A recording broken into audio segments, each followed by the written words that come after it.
Hello everyone, this is Top Romance Stories. Before watching the video, please take 3 seconds to like the video and subscribe to the channel. This will give me more motivation to create more high-quality videos. Thank you all very much, and have a great day. Sounds echoed in her subconscious. So painful. The sound of blood slowly dripping, drop by drop. She sat in the bathtub with her eyes closed. The water had gradually turned a deep crimson. At this moment, she slowly opened her eyes. As soon as she regained consciousness, she painfully gripped her wrist. Ugh, she uttered in disbelief. Am I still alive? The first thing she saw was a man with six-pack abs right in front of her. His cold, stony demeanor made her a little terrified. Are you kidding me? What kind of terrifying pervert is this? Using my blood to bathe. Truly horrifying. She screamed internally, "Oh, my beloved handsome God, did you send me to the wrong place?" The system replied nonchalantly, "How could this divine being possibly send you to the wrong place? This flashy young man is indeed the main character of your mission this time." She asked in frustration, "Are you kidding? Is this guy really the main character of my mission? So what do you want now? You are fated to be a lone star of calamity because you did many evil things and harmed many people in your past life. So the resentment of those people has turned into a curse upon you. Now, if you want to change your fate, you need to turn over a new leaf. Moreover, you must change the evil deeds you committed in your past life to resolve the resentful energy. Only then can you successfully whitewash yourself." Immediately, a notification appeared before her eyes. Villain whitewashing system. Hots, lung, whitewashing progress, 0 out of 7. Identity, 21st century assassin. Status, full of resentful energy. A lone star of calamity, extremely unlucky. Karmic debt from doing many evil deeds and harming people in past life. This time, your mission is in your first life, which you will transmigrate back to. In this life, you are the only daughter of the sect master, of the first generation of the sect in the heavenly mystic continent, born with exquisite beauty, but with the heart of a wolf. One day, while cultivating, she saved a young boy named Tonlak. Coveting his innate talent, she asked her father to adopt him as a foster son. When his cultivation broke through,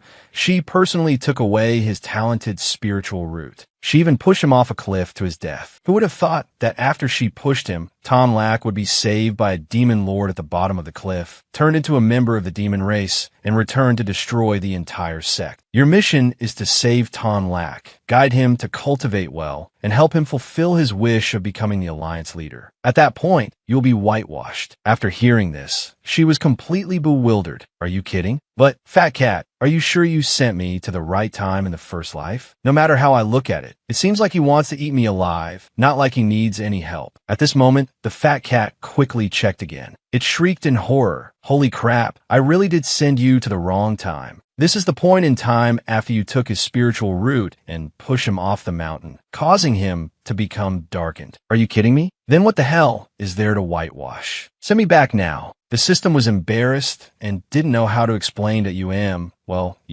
this great one has used up all the energy for sending you through time and space. It needs a little time to recover. About 5.5 years, okay? But it's fine. Just live well here for now. Consider it as getting to understand the mission better. The important task now is to remember to try your best to preserve your life, okay? We'll figure things out after this great one has recovered.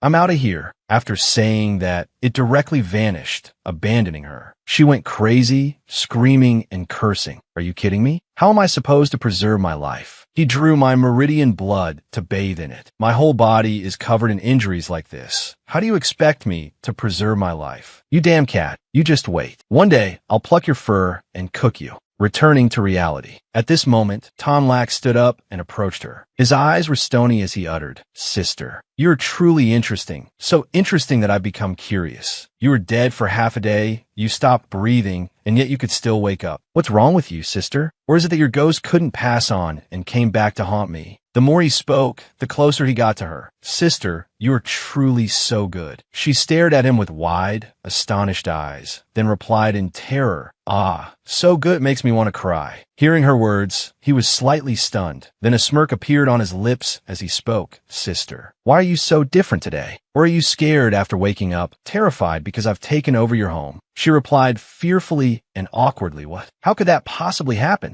Suddenly, he asked her sorrowfully, "Sister, do you blame me? Do you blame me for being so cruel to you?" Hearing this, she was shocked. She thought to herself, "Damn it, saying that is asking for death, isn't it? No, I have to speak carefully. Otherwise, this little life of mine won't be preserved." She forced a slight smile and said, "No, no matter what you do, brother, I will never blame you." He directly took out a knife. "Sister, you are truly mischievous." This terrified her. "Are you kidding me? Why would you pull out a knife for no reason?" The system suddenly appeared and replied nonchalantly, "Well, what you just said hit a sore spot with him, so now he's angry. You should pray for yourself." Agitated, she shot up, causing the knife to accidentally graze her hand. "Pervert, stop it." After saying that, she immediately regretted it and explained, "No, that's not it. I just misspoke." Suddenly, the knife stabbed lightly into her. Her eyes widened in shock. "Are you kidding me? Stabbing a sword into my melons? That's too perverted." She screamed internally, "Handsome God, hurry and save me. The main character boss is about to drain all my blood." The system also trembled helplessly. "Don't rush me. This great one is recovering my power. Just try to wait a little longer." Then, he calmly pulled out the knife, looked at her, and directly moved forward to lick the blood from the wound on her chest. She was stunned, then questioned him in a panic. What are you doing?" He replied nonchalantly, "I'm helping you treat your wound." "Sister, he's helping you treat your wound, so just go along with it. What are you complaining about?" At this point, she couldn't take it anymore. She directly snatched the knife from his hand and threw it towards him. She quickly ran to escape. "Humph, if you keep sucking, I'll run out of blood. Gotta get out of here." She hadn't taken more than a few steps when a sharp pain shot through her chest. "What? Why does my chest hurt so much?" After Tan Lak accidentally killed you in the previous life, he left a type of goo parasite on your body. At this moment,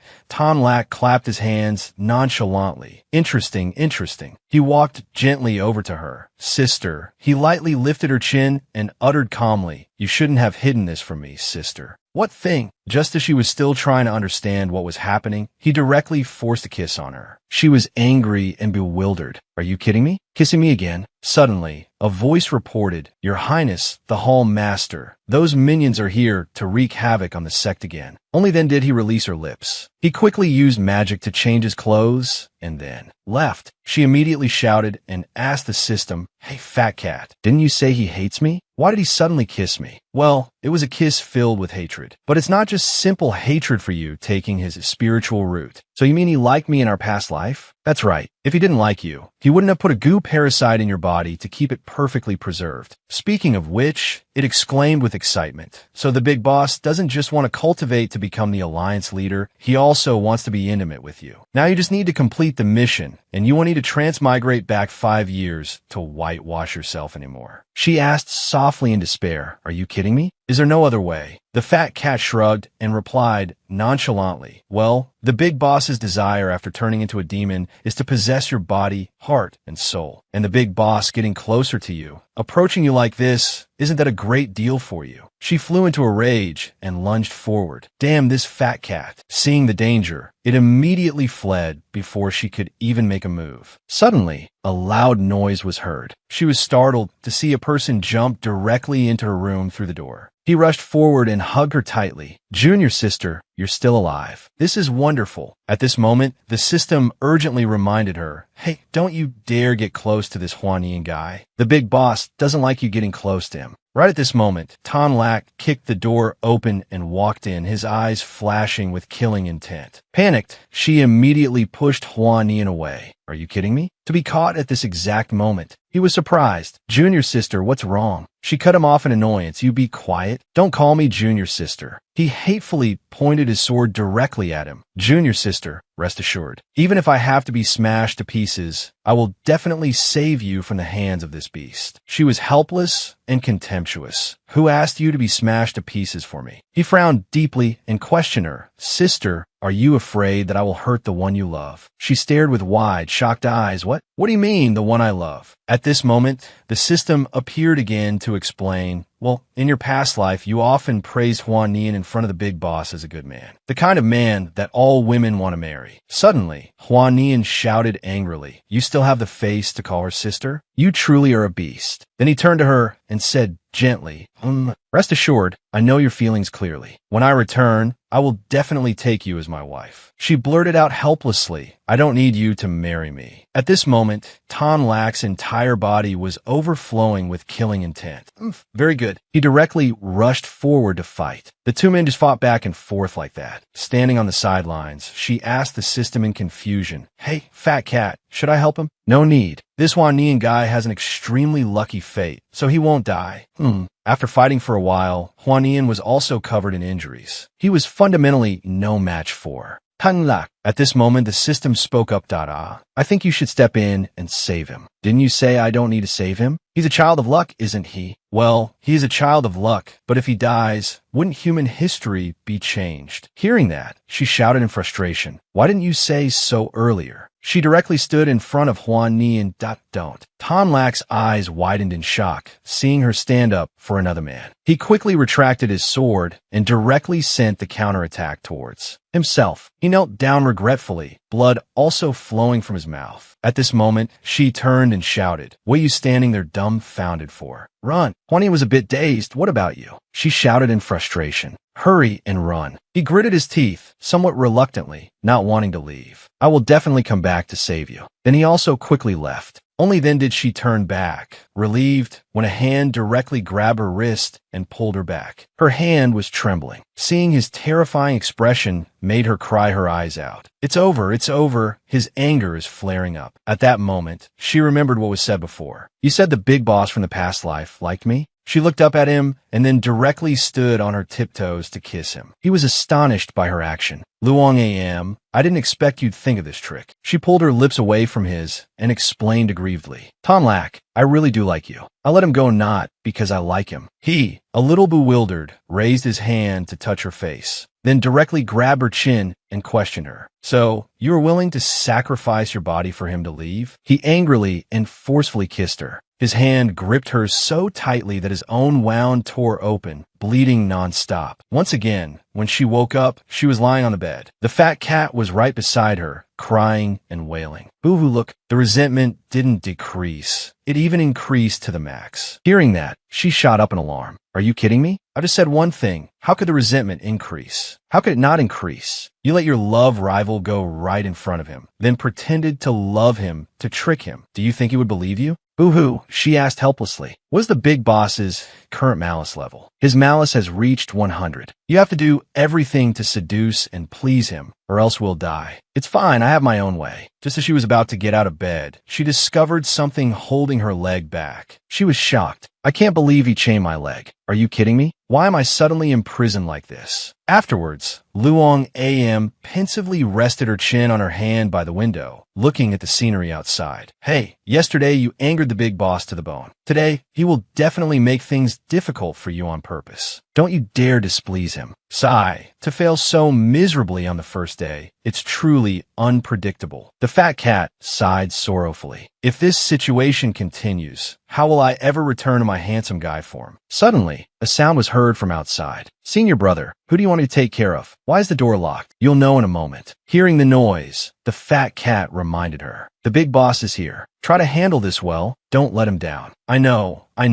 Even if you didn't remind me, I'm self-aware. After saying that, it quickly disappeared. The door was then opened, and she saw another girl had arrived with Ton Lack. Luong A.M. thought in astonishment. But why was Junior's sister captured and brought here? But from her tone, it doesn't sound like she was forced to come. Say senior sister, your senior sister. Junior's sister rushed forward and threw her arms around her. Sister, I finally get to see you. I thought you were dead. Luong A.M. replied a little awkwardly. I'm fine. Senior brother, senior sister is here. Why didn't you bring me? Do you know how much I suffered thinking senior sister was dead? Ton Lack still spoke coldly. From now on, her daily life will be taken care of. By you. She looked at him, full of tension. But junior sister was happy to hear that. I know. I will definitely take good care of senior sister. After that, he said nothing more and left. Junior sister went to close the door. Then her expression suddenly darkened as she said to her, Senior sister, I know it was senior brother who destroyed our sect. You must also hate him with all your heart, but you should know that you can't completely blame him for this. If someone in our sect hadn't taken his spiritual root and thrown him into the abyss, he wouldn't have returned for revenge. As she spoke, Junior's sister sobbed, knelt down, and grabbed the hem of her dress, pleading, "Sister, please forgive senior brother, won't you? He only did it because he had no choice. He only kidnapped you." Hearing these words, she was a little surprised. Tonlak actually didn't tell anyone that I was the one who took his spiritual route. She thought back to the previous images and grew pensive. She blamed herself, feeling guilty towards him. In the end, it was my fault. I was the one who harmed Tonlak. I was the one who pushed him to this point. I truly wronged him. Junior's sister lowered her head with a smug expression. Not at all like her appearance just a moment ago. At this moment, the system urgently reminded her, Hey, the big boss is standing outside the door. He hasn't left. Remember to speak carefully or his hatred points will increase again." Junior's sister was still pretending to cry, boo-hoo. Seeing this, she chuckled softly and helped her up. "Junior's sister, what nonsense are you talking about? How could I possibly hate Tonlak?" Seeing her plan had failed, this little junior sister was completely astonished. "Senior sister, I know you have something you can't say, but we are close sisters after all. What is there for you to hide from me?" "Junior sister, why would I lie to you? You and I have been close sisters for so long. Why would I deceive you? I really don't hate Tonlak." Seeing her so calm, the little junior sister was very annoyed.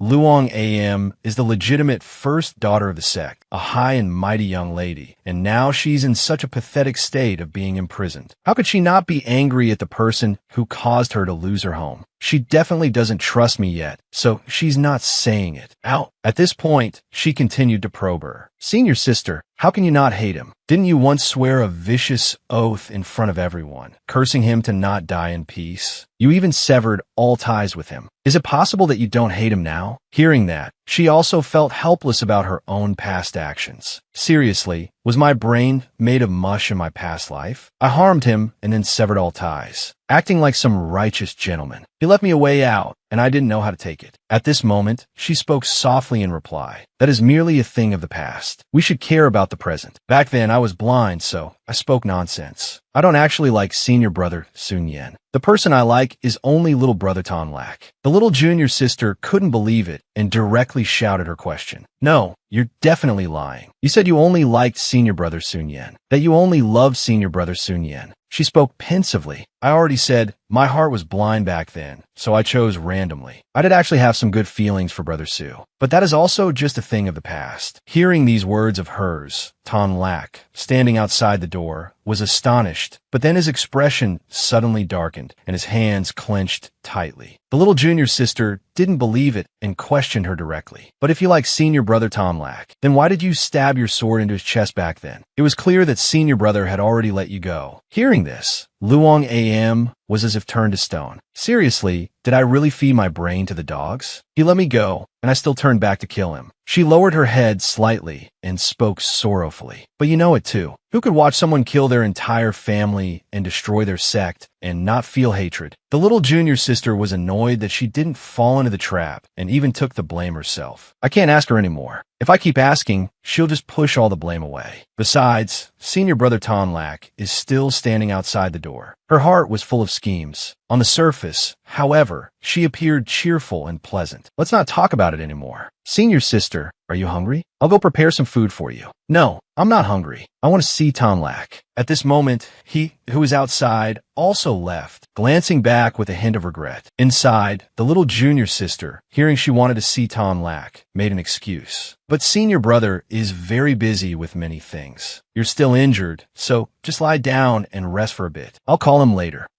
Then I'll have to trouble you. You should go outside now." Hearing that, she started to tear up again, full of grievance. "But I promised senior brother I would take good care of you. I absolutely cannot leave your side, not even for a moment. Is it that you hate me and want to chase me away? In that case, fine. Do whatever you want." She paid her no mind and just laid down to sleep again. She stood there looking at Luong AM, full of hatred, cursing inwardly. "You bitch, you treated senior brother Tonlak like that. Yet he still has such deep feelings for you. Even though he's imprisoning you, he still gives you every comfort. It's so unfair to me. But I will absolutely not let go of senior brother Tonlak." In a flash, night had fallen. It was unknown when Tonlak had sat down beside her. The moment she opened her eyes, she saw him sitting on the edge of the bed, looking at her. Seeing that she was awake, he spoke. What is it? Didn't you say you had something you wanted to see me about? She quickly sat up. She spoke with some anxiety. I'm sorry. I truly owe you a sincere apology. It was all my fault. I was the culprit, but you forgave me and didn't tell anyone that I was the one who did it. That day, I took your spiritual route, and then I threw you off the cliff. Hearing her words, he grew angry, biting his lip tightly. His expression turned to stone as he moved closer, lifting her chin to question her. Oof, are you trying to use a pity ploy on me? But don't even dream of it. It won't work. I will never let you go.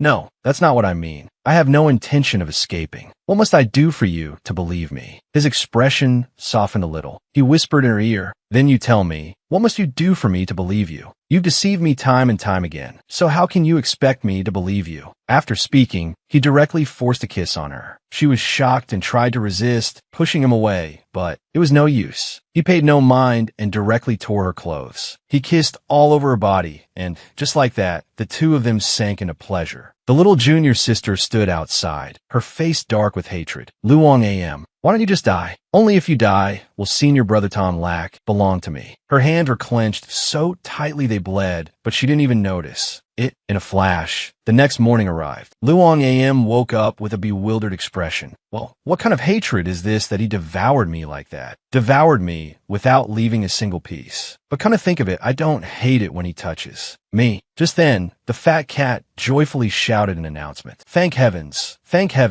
the big boss's resentment level has dropped. It's only 75% now. She sat up joyfully. Really? But suddenly, she glanced down at her body, covered in red hickeys he had left, and felt a bit annoyed. But this method isn't good either. Am I supposed to offer myself to him every time I need to lower his resentment? If I keep giving myself to him like this, I'll become a dried-up husk in no time. Forget it. I'll switch to another method. This one won't do. Just then, the fat cat offered an idea. Then use an emotional strategy to reduce his malice. After all, what he wants from you is your body, spirit, and heart. He's only gotten your body, so if you don't give him genuine affection, how can he be moved? Besides, he's handsome and so friendly. You might as well just like him to make things perfect for both of you, wouldn't that be better? Hearing this, she gave an awkward laugh and replied, haha, you're really smart. Of course, this master is the smartest of all. Annoyed, she shouted directly, get lost. Immediately after, he woke up. She turned her head back, a little dazed, and the two of them looked at each other, eye to eye. He spoke with a hint of smugness. Sister, I never expected to be the first man you've ever graced. What an honor. Hearing these words, she grew angry. He paid no mind, directly pulling her hand and pinning her down, his expression infatuated as he looked at her. But your taste is so alluring, sister. I've had one taste, and I can't resist. I want a second and a third time to be satisfied. He directly pulled the bed curtains down and continued to kiss her forcefully. When morning came, she groggily woke up again. This time, she turned to her side and saw that he was gone. She quickly grabbed a set of clothes to change into. Just then, her junior sister came and knocked on the door. The girl's voice rang out. Senior sister, are you awake? I brought you some water. Opening the door and stepping inside, she saw her wearing a gorgeous, deep red outfit. She was full of surprise. Senior sister, the water I just prepared is still warm. You should hurry and wash up. Her hand tightened on the water basin. Luong Am just had to look at the basin of water to smell that something was not right. Senior sister, what's wrong? Hurry and wash your face. She frowned in annoyance and said directly, get straight to the point. No need to hide anything. The girl was startled, then pretended to know nothing. Senior sister, what nonsense are you talking about? I don't understand. You really don't understand. Or are you pretending not to? Or perhaps if I take this basin of water to Tom Lack, you'll understand then. The girl panicked and stammered. How? How did you find out there was a problem with this water? Luong AM spoke with disdainful indifference.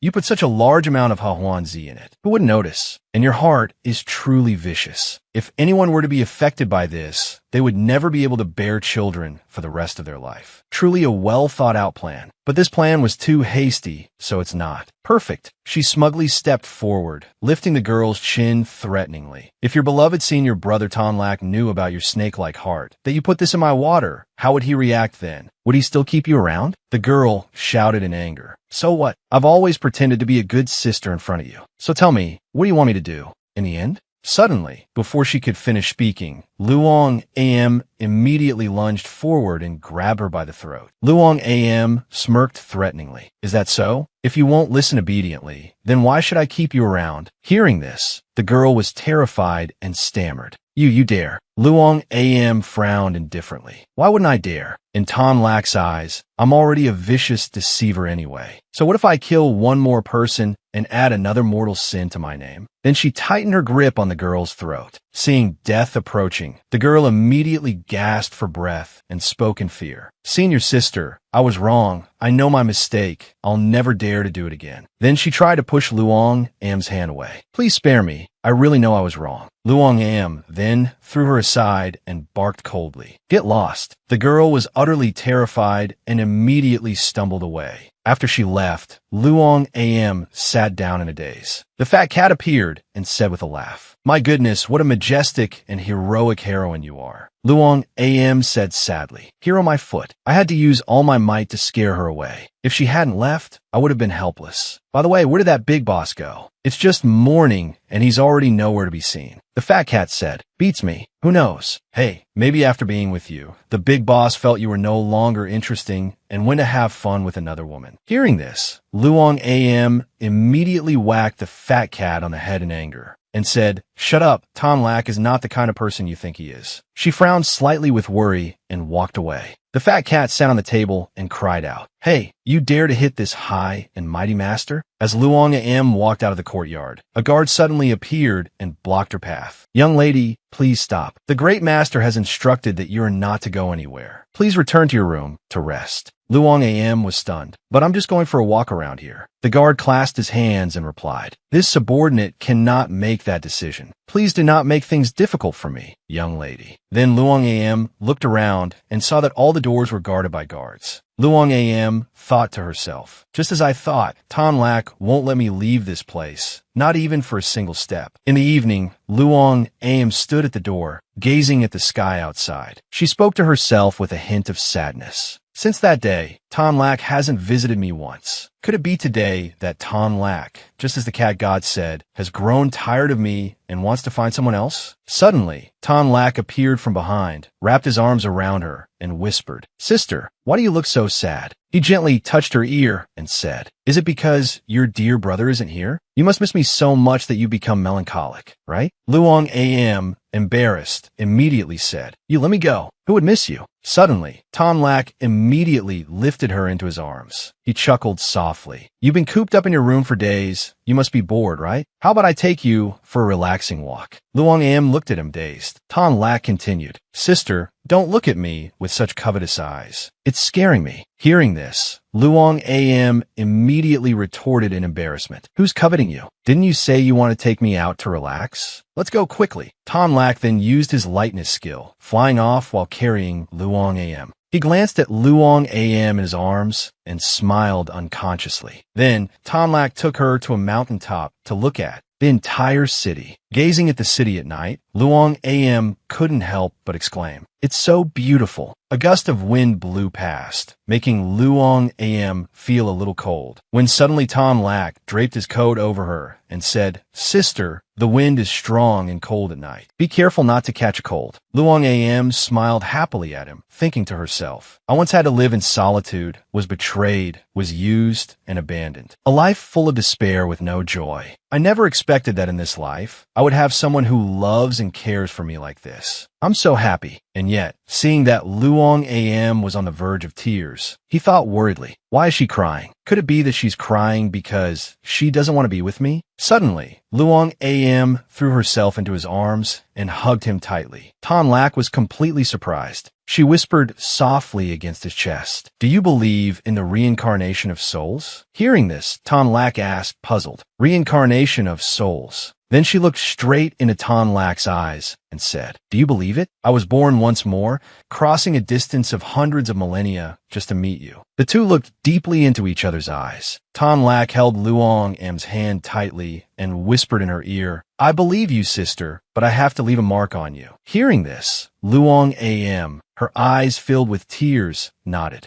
Do it. Tonlak seemed to feel a strange tremor in his heart. He then gently bit her shoulder, biting until it drew blood. He gently wiped the trace of blood from his lips and replied in a deep voice, "It's done." Luong Am cried out softly in pain. Tonlak immediately hugged her, then kissed the wound on her shoulder, but it only hurt for a moment. Then it felt very comfortable. Afterwards, Tonlak gently held her and said, "My blood has been left on you. Even 1,000 lifetimes, or any dimension from now, we will be able to recognize each other." He then pulled her into a tight embrace. Luong Am hummed in agreement. His body has already been demonized. Soon he will. The next morning, the fat cat called out loudly, "Luong Am, darn it, yesterday you made the big boss's malice value drop by a lot." Luong Am groggily woke up and asked, "How much?" The fat cat flew around, laughing loudly. "Ha, it dropped by a whole 40. That's 40 points of malice value. What did you do yesterday that made the boss's malice value drop so quickly?" Hearing this, Luong Am immediately became wide awake and asked happily, "Really?"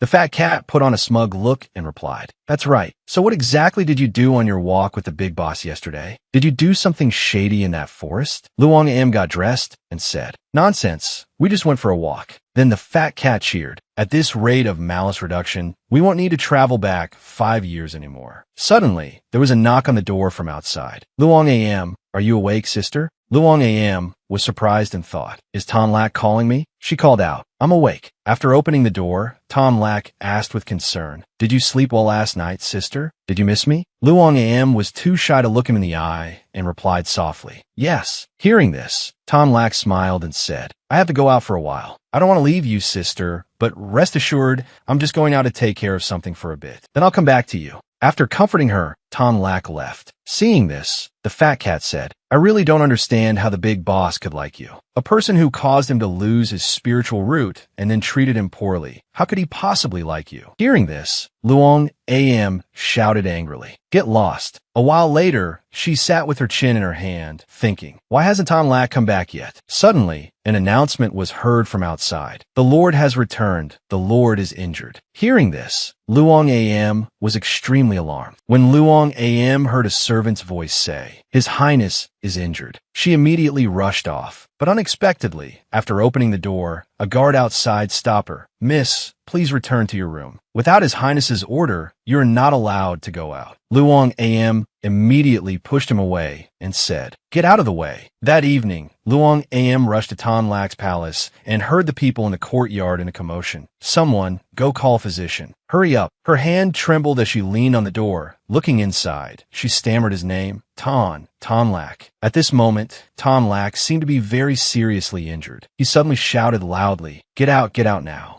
Luong Am didn't expect Tonlak to be like this and softly called his name, Tonlak. Despite being injured, he still tried to speak loudly, "Get out." Perhaps from exertion, the wound throbbed with pain, and he clutched the wound on his chest. Seeing this, Luong Am worriedly tried to approach Tonlak. Then suddenly Tonlak grabbed the medicine bowl and threw it forcefully onto the floor with a crash. Then he angrily shouted, "Are you deaf? I told you to get out." Hearing this, Luong Am was extremely surprised. She immediately left. "What a liar. And he said he would treat me well." Returning to her room, the fat cat suddenly appeared and said, "Who made our little Jinx angry? By the way, the big boss is so seriously injured. Shouldn't you show him some concern?" Hearing this, Luong Am said sadly, "He doesn't need my concern. I went there, and he still chased me out." Hearing this, the fat cat was scornful. "How can that be? Weren't you two all lovey-dovey this morning?" Luong Am replied, who knew he would have a change of heart so quickly. The fat cat then said, "Impossible. The big boss can't have a change of heart. He clearly likes you a lot. There must be a reason why the big boss chased you out. This afternoon, let's sneak into his room to see how he is." Hearing this, Luong Am reconsidered and then nodded.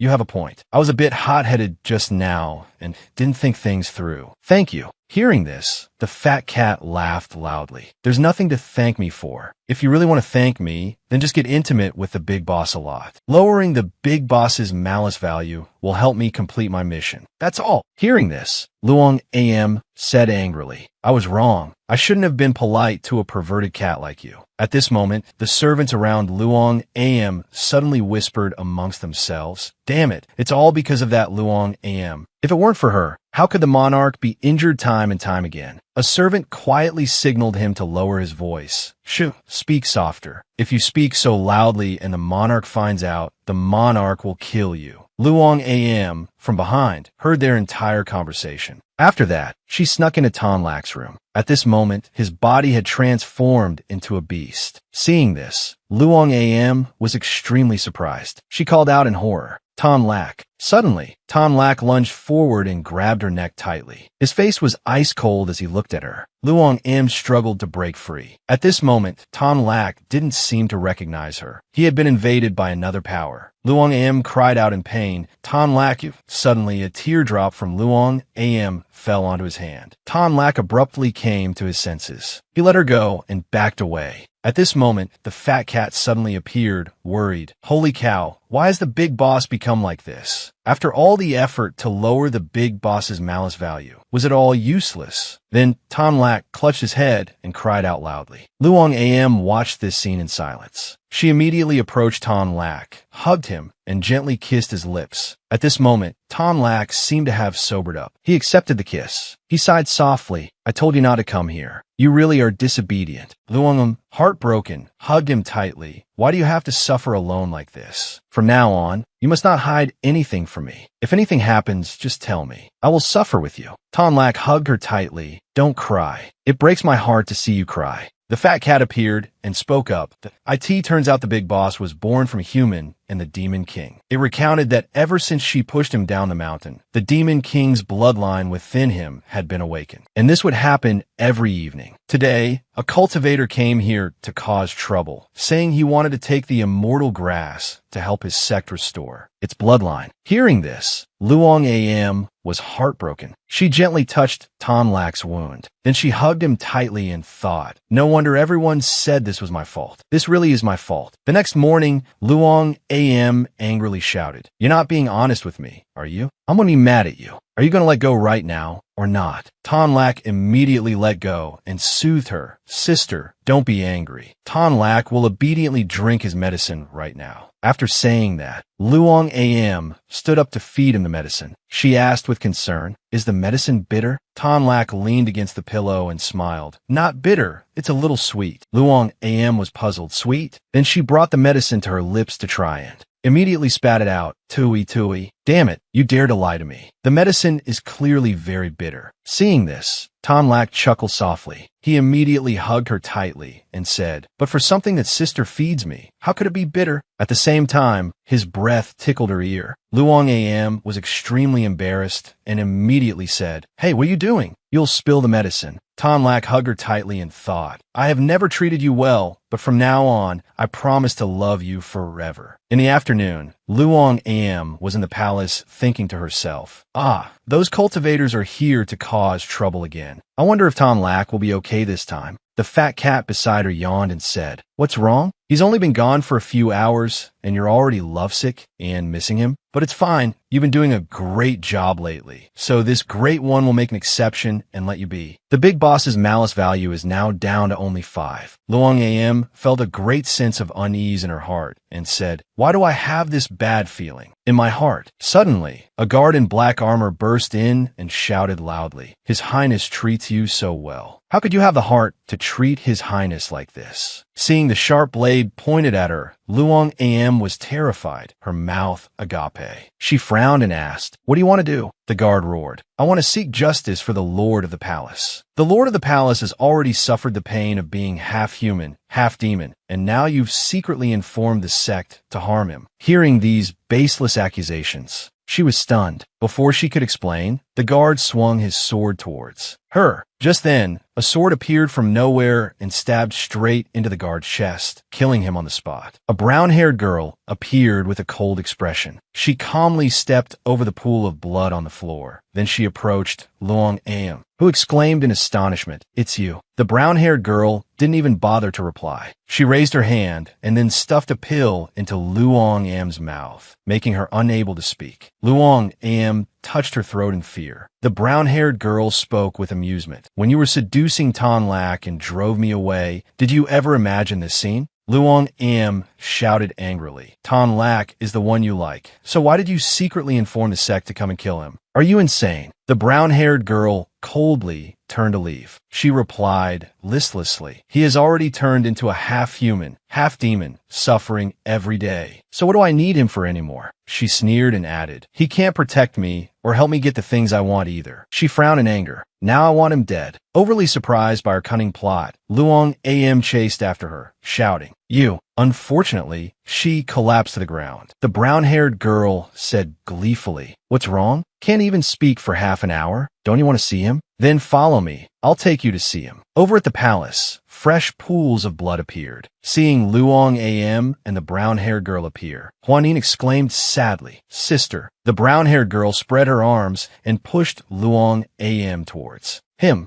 Luong Am looked up at Tan Lak. Her face was filled with astonishment. At this moment, he had become a true demon, wrapped in iron chains. Tan Lak thought in shock. This was clearly supposed to happen half a year later. Why has it come so early? Huanin tried to hold on, exclaiming, I know you only agreed to be with him to avenge your sect. Don't be afraid. From now on, I'm here with you. No one can harm you anymore. Because the brown-haired girl had given her a poison pill, Luong Am couldn't speak. She thought with a broken heart, this idiot Huanin, give me the antidote right now. Huanin still tried to hold on. He hugged Luong Am and exclaimed, I won't let you be bewitched by this demon. In Luong Am's heart, she was filled with rage. Why did you save me? Why are you always so self-righteous? You lunatic. Have you ever asked if I wanted this or not? Seeing Luong Am, Tan Lak gritted his teeth. He glanced over at her, seeing Huanin hugging her. His heart was filled with resentment. He smiled and thought, so you've always remembered him. Even in death, you'd still be devoted to him. Luong Am's face was one of shock. Tan Lak used all his strength. His eyes gradually changed color, and his fingernails grew longer. Tan Lak had now become a demon. Seeing this, several officials shouted, quick, seize the opportunity. The demon is still in disarray. It's still weak now. This is the right time to kill it. Facing the sharp swords pointed at him, Tan Lak's heart ached. He recalled the beautiful memories with Luong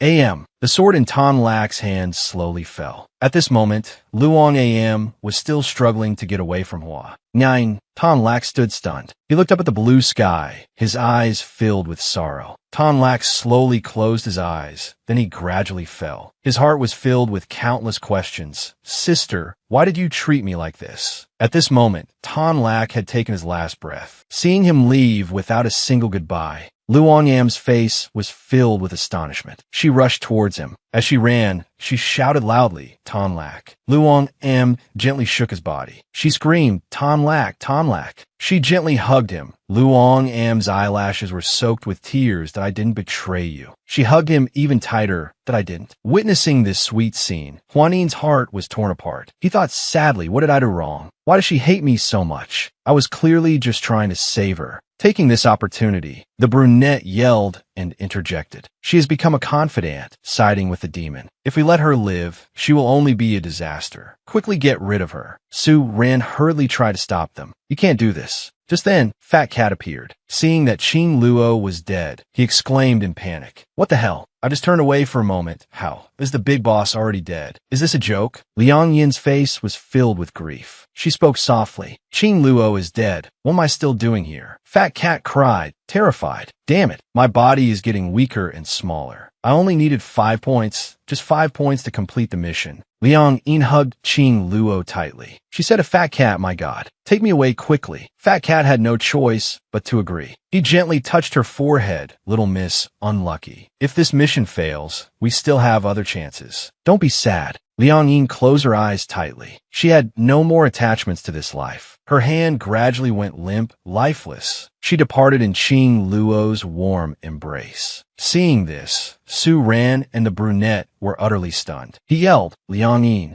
The brunette got goosebumps and said, is she dead? Later, in the system, Fat Cat said sadly, it's true that history can't be changed. No matter how hard he tried, he was shrunk by the punishment effect. His fate was still a tragic death. Don't be sad anymore. Liang Yin frowned, but he died only because of despair, because he misunderstood that I had harmed and betrayed him. Fat Cat quickly replied, forget it. If we fail this time, we still have one last chance. This time, I will send you back 5 years, just as planned. You still have your spiritual power. Liang Yin was stunned. She cried out, really? Then quickly send me back to that time. She thought to herself, 5 years ago, I had just met Qing Luo. I can definitely make it up to him. Fat Cat hurriedly accessed the system. He replied, okay. As soon as he finished speaking, Liang Yin was integrated into the system. A rose tattoo appeared on her neck. Seeing it, Fat Cat monologued, the pattern on Little Miss Unlucky's neck. Why does it look so familiar? At this moment, Liang Yin had traveled back 5 years. Fat Cat was still sitting and watching her. He quickly pressed the switch. He also quickly traveled along with Liang Yin. At this moment, the two of them had traveled to a room. Inside was a coffin. A white-haired young man with a flower tattoo on his face lay inside. Seeing this, Fat Cat sighed, Haze. We probably couldn't resolve the big boss's evil value. So the birthmark on the Demon King's body has darkened even more. In a village, voices rang out, eldest senior sister. Eldest senior sister. Liang Yin slowly opened her eyes, utterly surprised. As she sat up, she exclaimed in astonishment, have I returned to 5 years ago? The next morning, when Liang Yin woke up, Lu Feng suddenly came in and said, Qing Luo has been kneeling in the sun for 2 hours. Should we call him back? Hearing this, Liang Yin was extremely surprised. What? Lu Feng considered and said, the sect master is also about to return from his tea party down the mountain. If the sect master sees him kneeling like this, it's certain that. Before Lu Feng could finish, Liang Yin had already rushed off. Lu Feng continued, senior sister will be punished. At this moment, Qing Luo was kneeling in front of the hall. Liang Yin hurriedly ran over. Qing Luo heard the footsteps, then looked up at her older sister. Why did you run here? Liang Yin immediately took his hand and said, Qing Luo, get up quickly. Suddenly, her head throbbed with pain. At this moment, Fat Cat appeared and said, Little Miss Unlucky, your persona here is arrogant and malicious. A bad girl. If you act out of character, you will definitely be punished. Hearing this, Liang Yin was dumbfounded. Isn't this just making things difficult for me? She immediately let go of Qing Luo's hand, looking at his appearance. Liang Yin cleared her throat and said, I have something I need your help with. Follow me quickly. Hearing this, Qing Luo softly replied with a yes. Hearing Qing Luo say that, she thought to herself, you can't rush hot rice, so I'll just take it slow. She then led Qing Luo into the main hall.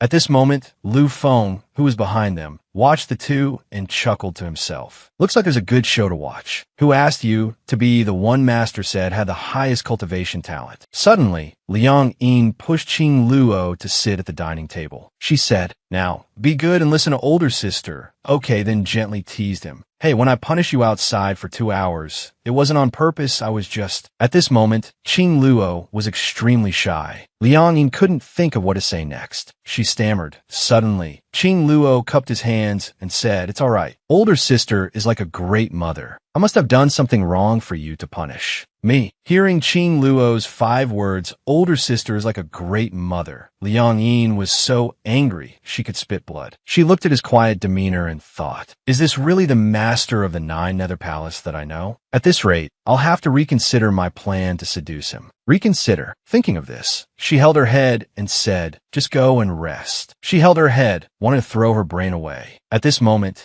seeing Qing Luo walk past, Lu Feng said, senior sister, you're really something. You actually managed to make the sunburn on junior brother's face disappear. When the sect master returns later, he definitely won't notice anything. Hearing Lu Feng say that, Qing Luo thought sadly. So senior sister only applied medicine for me to avoid punishment? After seeing Qing Luo leave, Liang Yin sighed, holy crap, I just managed to salvage my image, and that guy had to smear a ton of filth all over me? At this moment, Fat Cat appeared, laughing gleefully. Older sister is like a great mother. This great one is dying of laughter. Hearing him say that, Liang Yin exclaimed angrily, detestable Qing Luo. I don't believe I can't win you over. Fat Cat then stuck out his tongue teasingly. Qing Luo is currently bathing in the hot spring, and someone played a trick and took his clothes. Hearing this, Liang Yin's face flushed as she thought, bathing. At this moment, Liang Yin secretly went to Qing Luo's location. The other brothers wanted to play a dirty trick this time by taking his clothes. Let him soak in the water from noon till night for fun. Eldest senior brother is so smart. After the two of them left, Lu Feng, still holding Qing Luo's clothes, smirked and said, "He deserves this. Who told him to steal our spotlight?" Seeing this, Liang Yin was furious. What a bunch of bastards. They're playing too rough. After arriving at the bathing pool, she saw Qing Luo soaking in the spring. Qing Luo heard a sound and was immediately on guard. Who is it? At this moment, Liang Yin brought the clothes over and said, "It's me, Liang Yin." At this moment, Qing Luo was extremely embarrassed. He immediately ducked under the water. Older sister. Liang Yin saw that Qing Luo seemed to want to hide from her. She thought to herself, "What's wrong with Qing Luo? He got scared as soon as he saw me. Do I look like a monster?" She spoke up to explain, "I was originally planning to come to the spring to bathe too, but these clothes are for men. I heard you were here, so I brought them for you to wear. I think these clothes will suit you better." Hearing this, Qing Luo said, "Thank you, older sister. You could just leave them on that chair." Hearing this, Liang Yi nodded and replied, "All right, then I'll head out first." Suddenly, she slipped and immediately fell into the pool. Qing Luo immediately moved to catch her, calling out worriedly, "Older sister." She embarrassedly reassured him, "I'm fine." In her mind, Liang Yin thought, "Smells so good." She looked up and saw Qing Luo's fair, fit body in front of her. Her face flushed and her nose started to bleed. "Oh my God, so drool-worthy. I noticed he has a tall, slender frame, but a six-pack body like this." Fat Cat laughed mockingly at this. "What's this? Only getting a nosebleed now. Didn't you see it before? You've already slept with him, yet you're acting like you've never seen it before. How pathetic." Seeing her expression, Qing Luo asked worriedly, "Older sister, what's wrong? Why is your nose bleeding?" Liang Yin immediately wiped the blood with her hand and said, "No, I'm fine." From a distance, voices echoed. "If Master hadn't found out I took his clothes to bully him, I wouldn't have returned them. Haha, by now he's probably hiding in a corner." Hearing this, the two of them were terrified. "Someone's coming." Qing Luo thought worriedly, "I can't let them discover older sister. Otherwise, her reputation will be ruined." He then pulled her down to hide underwater. At this moment, the two people walked towards him. Lu Feng threw his clothes back. He looked at Qing Luo with contempt. "You're lucky today. Otherwise, don't even think about having clothes to wear." Hearing this, Qing Luo said angrily, "You guys, get out of my sight." As he spoke, his hand held her head firmly underwater. Liang Yin struggled to breathe. Her hands clamped over her mouth. "That Qing Luo. Why is he pushing me down so hard? Does he even see me as a woman?" Her eyes opened wide, and what she saw were his legs. She exclaimed with delight, "Those legs are so fair. The little birdie looks cute." Liang Yin suddenly cried out in her heart, "Wait a minute, this is..." At this moment, Lu Feng said scornfully, "You think we want to be in the same place as a fool like you?" Then he left. Then he suddenly noticed bubbles rising from under the water. He thought worriedly, "Oh no, what if they find out?" At this moment, Lu Feng suddenly spoke up, "You brat, why are there so many bubbles around you?" Seeing this, Qing Luo became anxious. He immediately clutched his stomach and said, "I ate something bad yesterday, so my stomach is a bit upset today." Hearing this, the two were startled and horrified. Seeing so many bubbles rising, Qing Luo thought worriedly, "With this many bubbles, isn't Sister Liang about to suffocate? I can't let older sister die." At this moment, Liang Yin was underwater trying to hold her breath, while above, Lu Feng mocked, "TSK, you really ate a lot. Your farts stink to high heaven." When she turned around, she saw Qing Luo. He immediately moved closer to her, then held her and passed his breath to her. Seeing this, Liang Yin was completely surprised. A moment later, Qing Luo stood up and Lu Feng exclaimed angrily, "Looking at this nice, clean pool, you farted all over it. I don't even want to bathe anymore." He then waved to the person next to him and said, "It's a good thing this pool has flowing water, otherwise I probably wouldn't dare to come bathe here in the future." After the two left, Liang Yin also stood up, calling out to him shyly. Tan Lak, blushing with embarrassment, said, "Sister, just now I was just trying to save you. I didn't mean to." He waved his hand, grabbed the bathrobe, and put it on, then quickly left to her astonishment. Seeing his reaction, Luong AM held her head and thought, "Do I look that scary?" At this moment, the fat cat appeared and said, TSK,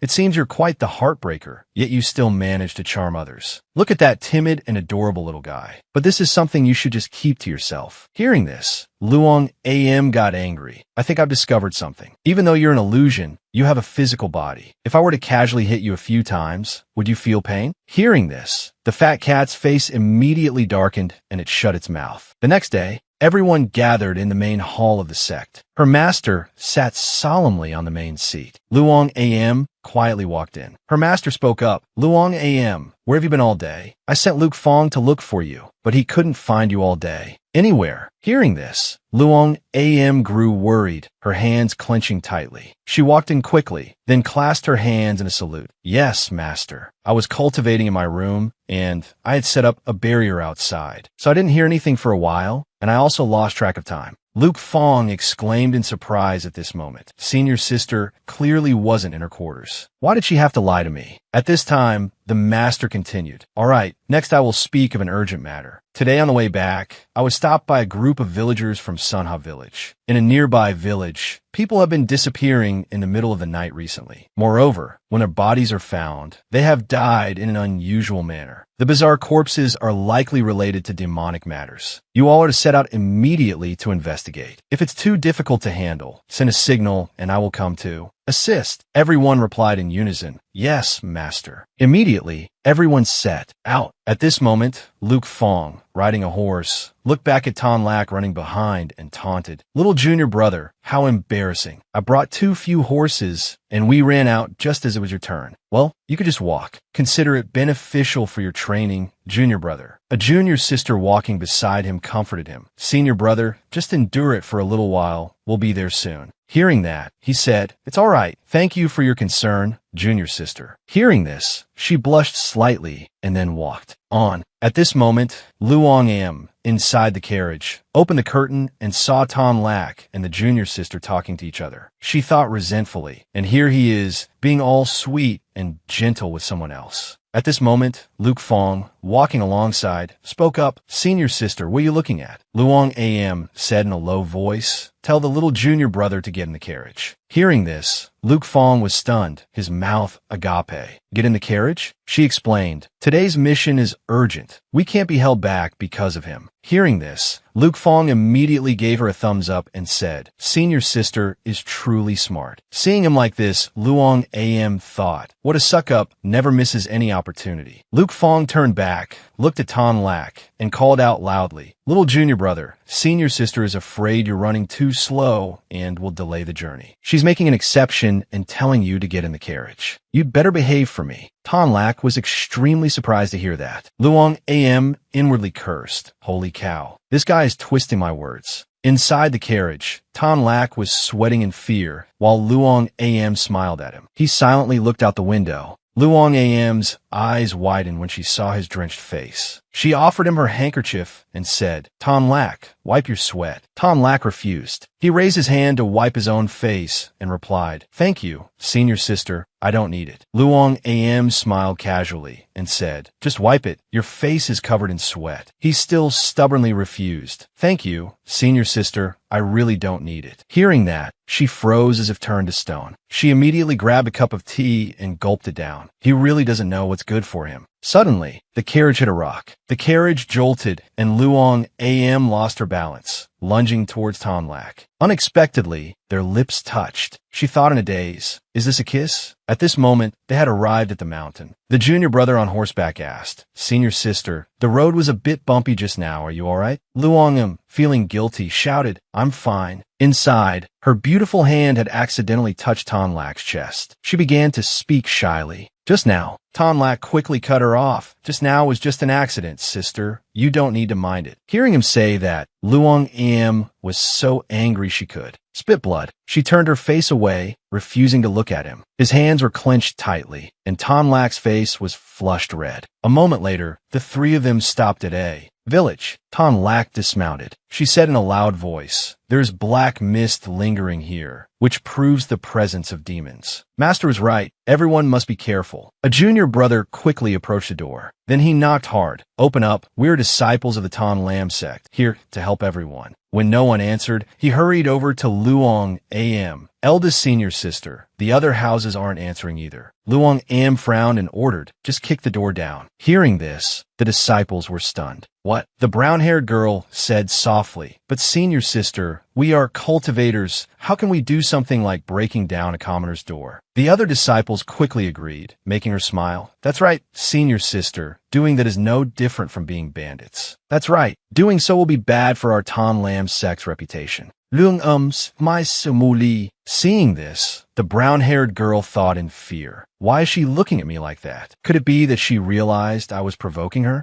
Seeing Luong Am's scowling face, she thought to herself, no way, how could someone as stupid as her realize it? Luong Am said in a loud voice, if we can't even save the people we came to save, what's the use of this house? As soon as she finished speaking, she kicked the door straight down. Inside, an old man, tightly bound by ropes, was lying sprawled on the floor. Seeing this, the disciples exclaimed in astonishment, oh my God, what is this? The old man lay motionless on the floor with wrinkled skin. Suddenly, another stranger's face appeared on his face. Luong Am and the disciples were all stunned beyond words. A junior brother said fearfully, is that another person's face growing out of him? Luong Am calmly replied, yes, this is the human face plague. Hearing her say that, they shouted, human face plague? When infected with this plague, the face becomes distorted and then another human face grows out of it. Eventually, they grow all over the body and then the person dies. She frowned and added, if this plague has appeared, it is definitely the work of a demon. Only a demon could cause this disease. The junior brothers standing behind Luong Am cried out in fear. There's even a demon cultivator this time. This mission is too difficult. What are you afraid of? Isn't eldest senior sister here? But the infection rate of the human face plague is too fast. I'm afraid I'm already infected. Luong Am quickly took out a medicine bottle and reminded them, I have medicine here. Everyone take one pill as a precaution. She was tense as the disciples whispered to each other. If the plague has become this serious, the villagers here must have been infected long ago. I think the people who blocked the sect master's path might have been infected too. Hearing this, Luong Am thought in alarm. This is bad. It's possible someone on the sect master's side has been infected too. While giving medicine to one of the young men, Luong Am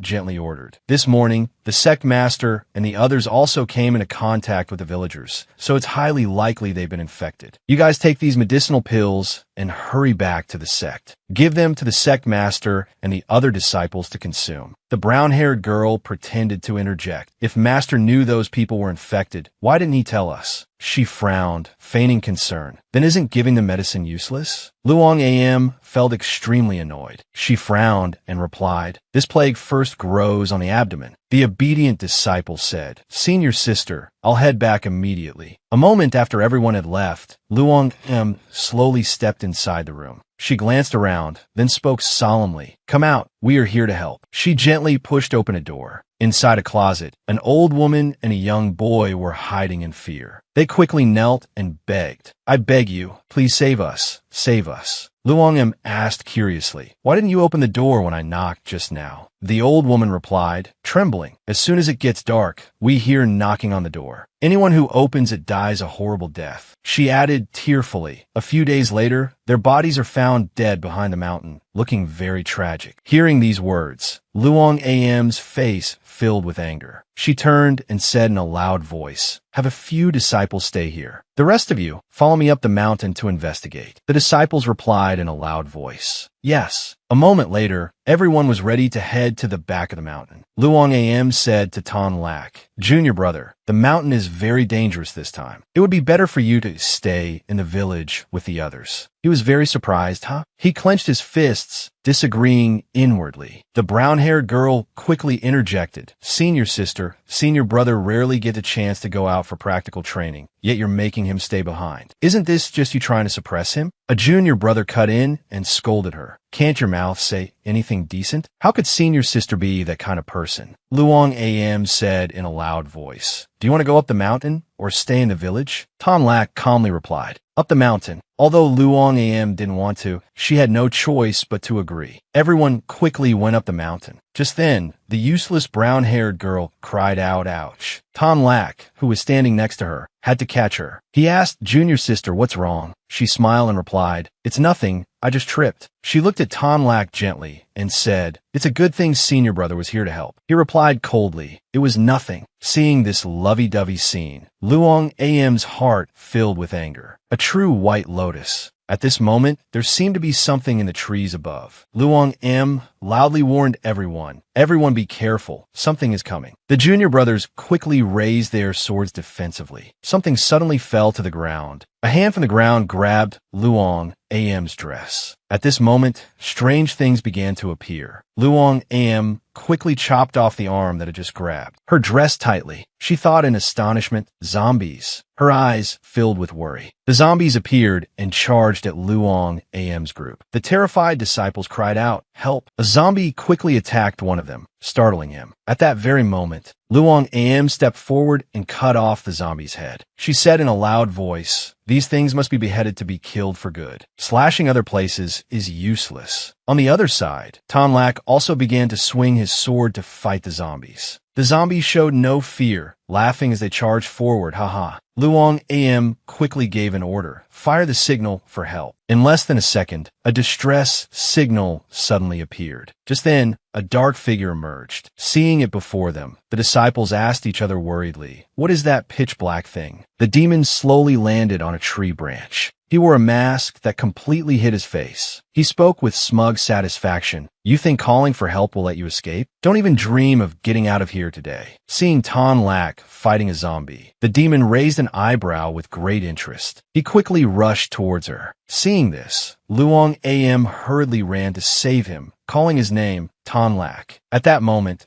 a zombie charged and slashed her back. Luong Am was in some discomfort, letting out a soft cry, "Ugh." Even so, she still hurried to his side. She raised her sword to block the demon, her face full of determination. Seeing the wound on her back, Tonlak thought with a pained heart, "Senior sister, was she injured trying to save me?" Tonlak shouted, "Behind you, be careful." The demon parried her sword. He reminded her with amusement, "Worry about yourself first. I think you're the one who should be careful." It seemed the earlier wound was quite deep. Luong Am fell in pain, coughing softly. Behind her, the brown-haired girl was struck by a zombie. She fell weakly to the ground, crying out, "Ouch." Seeing this, the demon sneered. He swung his sword and shouted, "Go to hell." At that moment, Tonlak rushed forward. Luong Am tearfully called his name, Tonlak. She weakly held out her hand, pleading for help. But it seemed she had placed her hope in the wrong person. Tonlak didn't save her. Instead, he saved the other girl. Luong Am was utterly stunned. The demon's sword pierced through her body, leaving her unable to move. Bright red blood trickled down. Seeing Luong Am slowly fall, Tonlak finally realized his mistake. He called out worriedly, "Senior sister." Just then, her master appeared. He quickly defeated the demon. "You vile creature. How dare you harm my daughter? Surrender your life." The demon gritted his teeth in fear. On the other side, a disciple carefully supported Luong Am. He asked worriedly, senior sister,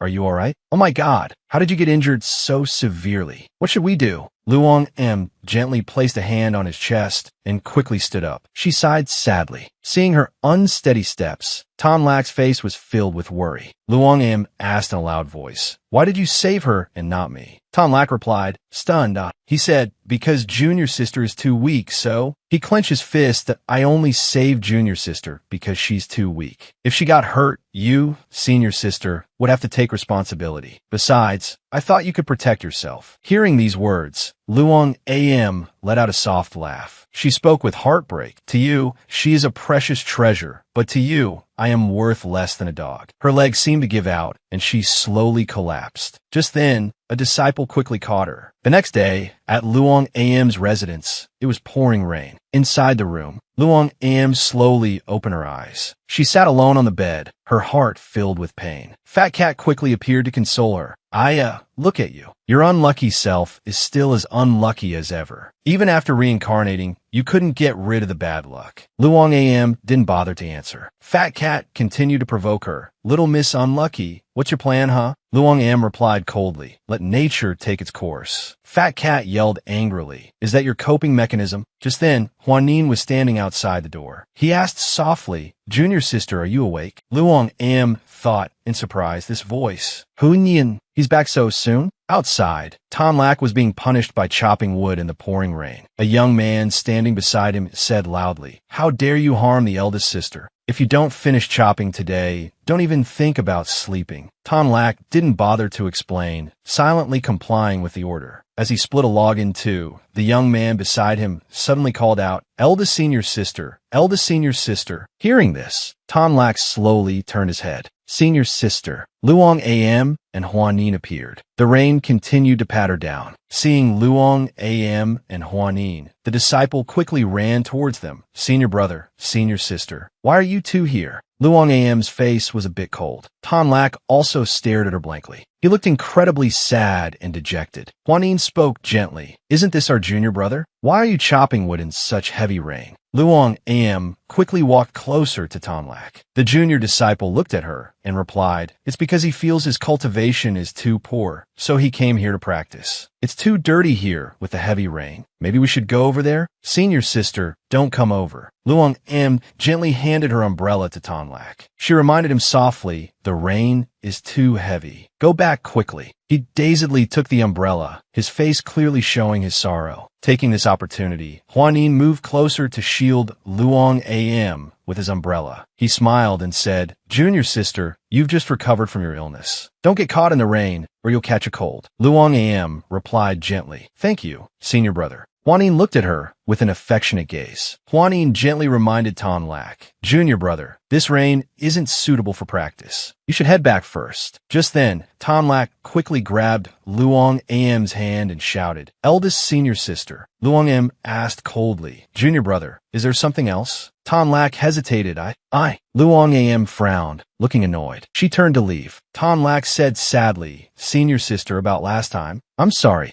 Luong AM interrupted, "Junior brother, you don't need to blame yourself. I was too emotional last time. I know my place. I shouldn't have said those things to you. I'm sorry." Tonlak said loudly, "No, that's not what I meant." Outside, the rain was still heavy. Luong AM left coldly. She said in a loud voice, "The rain is getting heavier. I think you should go back, junior brother." Huanin gently escorted Luong AM back, saying softly, "Junior sister, watch out for the puddle." The disciple beside them took this chance to yell at Tonlak, "You rotten brat, don't you try to stand out. If you dare touch senior sister again, don't blame me for being harsh." As soon as he finished, he left. "Senior brother, senior sister, wait for me." Tonlak was too sad to even hold the umbrella. He lowered it and stood silently in the rain. He didn't understand his own heart. Why do I care so much about it? It was just a matter of saving one person and not the other. What's the big deal? Meanwhile, as Luong AM was on her way back to her room, Fat Cat cried out loudly, "Aya, for heaven's sake, what the hell are you doing?" Fat Cat struggled, full of resentment. "What on earth did you do to make the big boss's malevolence value increase so much? You haven't even managed to clear his name, and you're already causing trouble? You don't want to live anymore, do you?" Luong AM asked blankly, What? Her eyes widened as she said, "No, that's impossible. I didn't say a single harsh word to him just now, and I even forgave him. Why would his malevolence value increase for no reason?" She added sadly, "Quick, help me see what Tonlak is doing right now." Fat Cat quickly took out a laptop. The little guy replied, "Okay, let me see what the big boss is up to."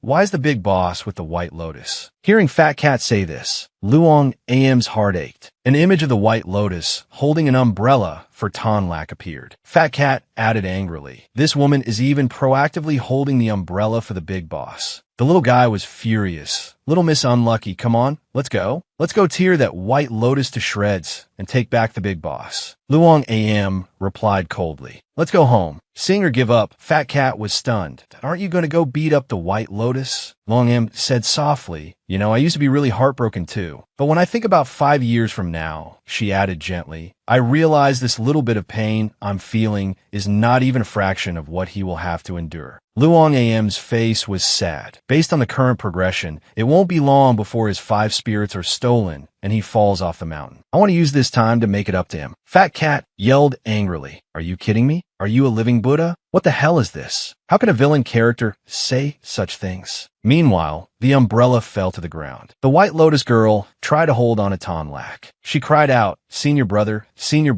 if I did something wrong or made you angry, you have to tell me, right?" Tonlak looked disdainful. "Don't be so clingy. Junior sister, please have some self-respect. Men and women should maintain their distance." Hearing these words, the White Lotus girl quickly let go of his hand. Tonlak turned his face away to leave. The White Lotus girl asked curiously, making Tonlak feel a bit guilty. Senior brother, you've fallen for senior sister, haven't you? Tonlak replied shyly, Ah, I like senior sister. He exclaimed in astonishment, How can that be? She's my senior sister. The White Lotus girl quickly cried out, You really have fallen for senior sister. You can't fool me. Her face looked a little sad. She's your senior sister. How could you have such feelings for her? Tonlak quickly pushed her hand away. He shouted, No, I don't like senior sister. At that moment, the White Lotus girl pulled another trick. She pretended to trip and then fell to the ground. She cried out, Despite this, Tonlak paid her no mind. He hurried away. The White Lotus girl exclaimed angrily, Luong AM. At this moment, Luong AM was sitting dazedly, drinking tea. Fat Cat said fearfully, Holy crap, the big boss's malevolence value has gone up again. Luong AM replied, stunned, How can that be? Fat Cat looked at the information on the laptop. The little guy was surprised. Why did the big boss suddenly run to the mountain? Don't tell me he's lost his will to live and is going to jump off. Luong AM was full of anxiety. She hurried off to find him. Mio Map said, Little Jinx, where are you going? You should at least bring an umbrella, right? At this moment, at the cliff, Tonlak was standing on the edge of a rock. He asked himself, why is it like this? He slowly moved closer to the edge. He added in bewilderment, How could I have such thoughts about sister? He clenched the hem of his robe, then gradually leaned forward. Just then,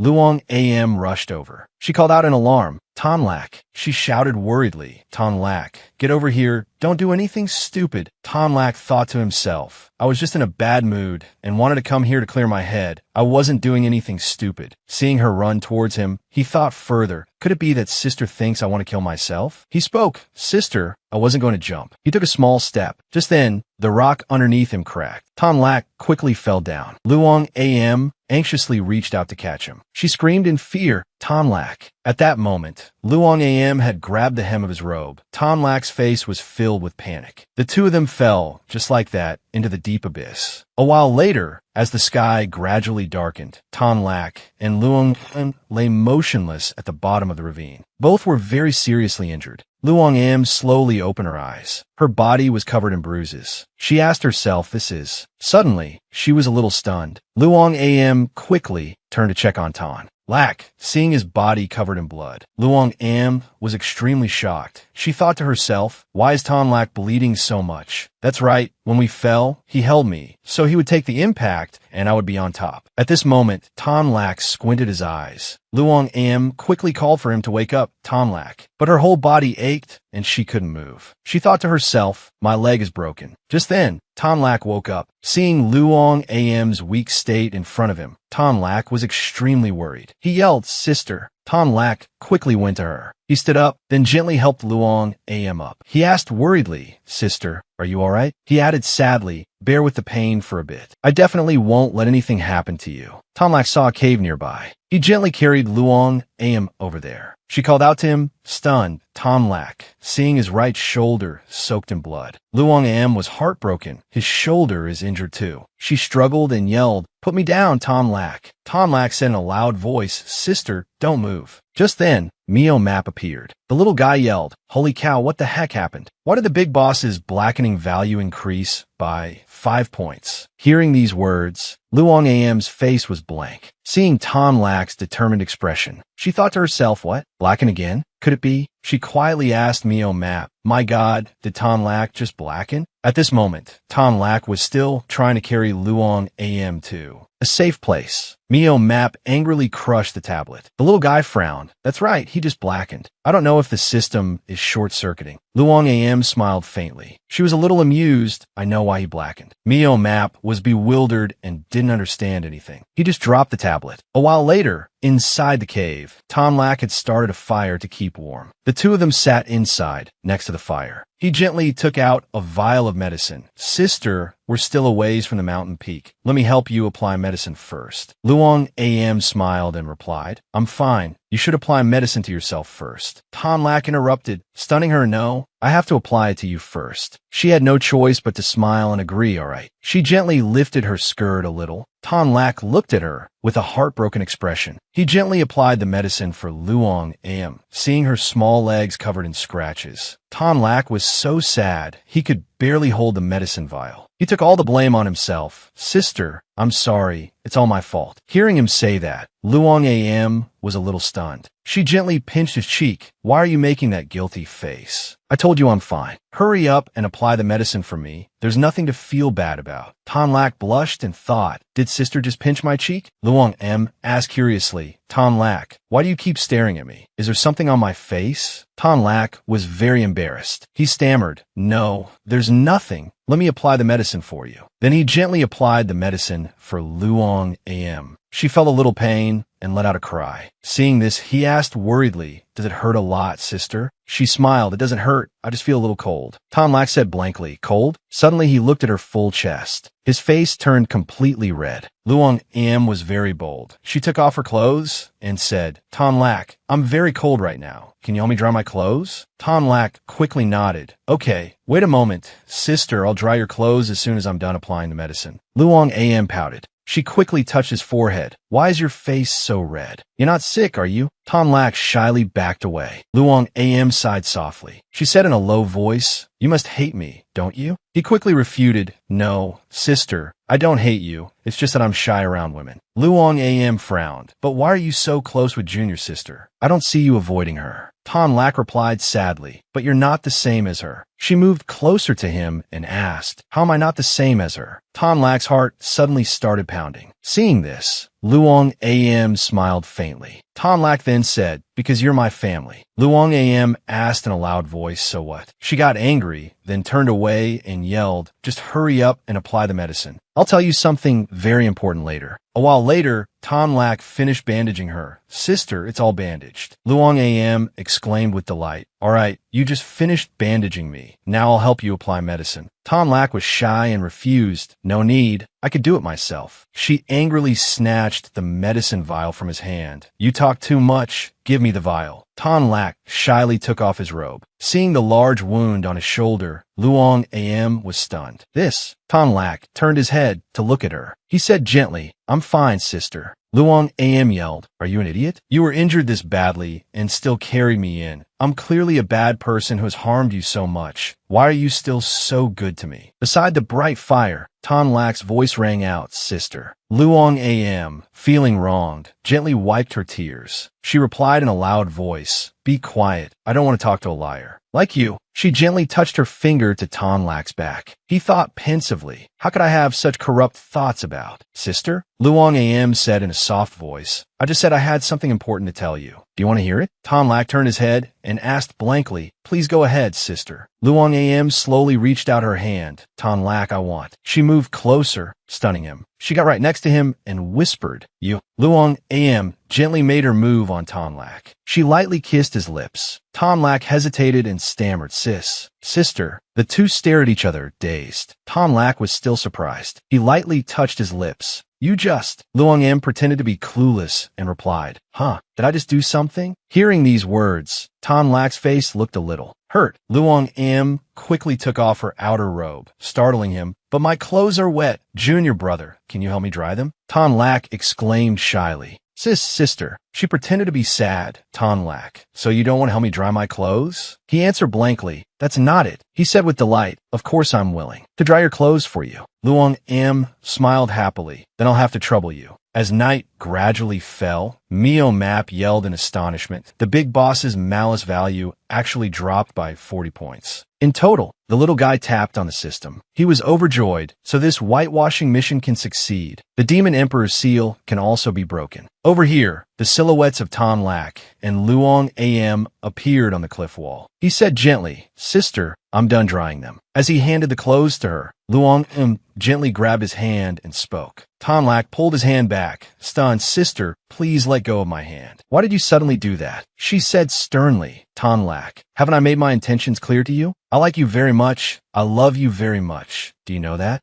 She blushed as she added, I want to be your dual cultivation Tao companion. Hearing this, Tonlak was utterly stunned. Senior sister? Luong Am asked gently. Tonlak, so do you like me? He hugged her tightly. He yelled happily, of course I like you, sister. I like you to the bottom of my heart. Luong Am said gently, don't hug me like that. Your wound will split open. A drop of water fell softly onto the cliff rock. Tonlak held Luong Am tightly in his arms. He said gently, sister, you have no idea how much I like you. Luong Am replied shyly, Tonlak, don't hug me anymore, or your wound will break open. Hearing that, Tonlak quickly moved away. He replied awkwardly, I'm sorry, sister. I didn't mean to. Luong Am gently held out her hand. All right, hurry and give me your clothes so I can help you dry them. Tonlak obediently complied. He slowly untied his robe. Suddenly, Tonlak blushed and said, Sister, could you please look away for a moment? Luong Am chuckled. She quickly covered her eyes. All right, I'll close my eyes. I can't see anything. Go ahead and change. But Luong Am didn't keep her word. She squinted her eyes to look at him. Luong Am's face turned completely red. Tonlak's entire firm body was now before her. As if sensing Luong Am was peeking at him, he quickly turned his head. Tonlak yelled angrily, Sister, were you just peeking at me? Luong Am quickly denied it. I didn't see anything.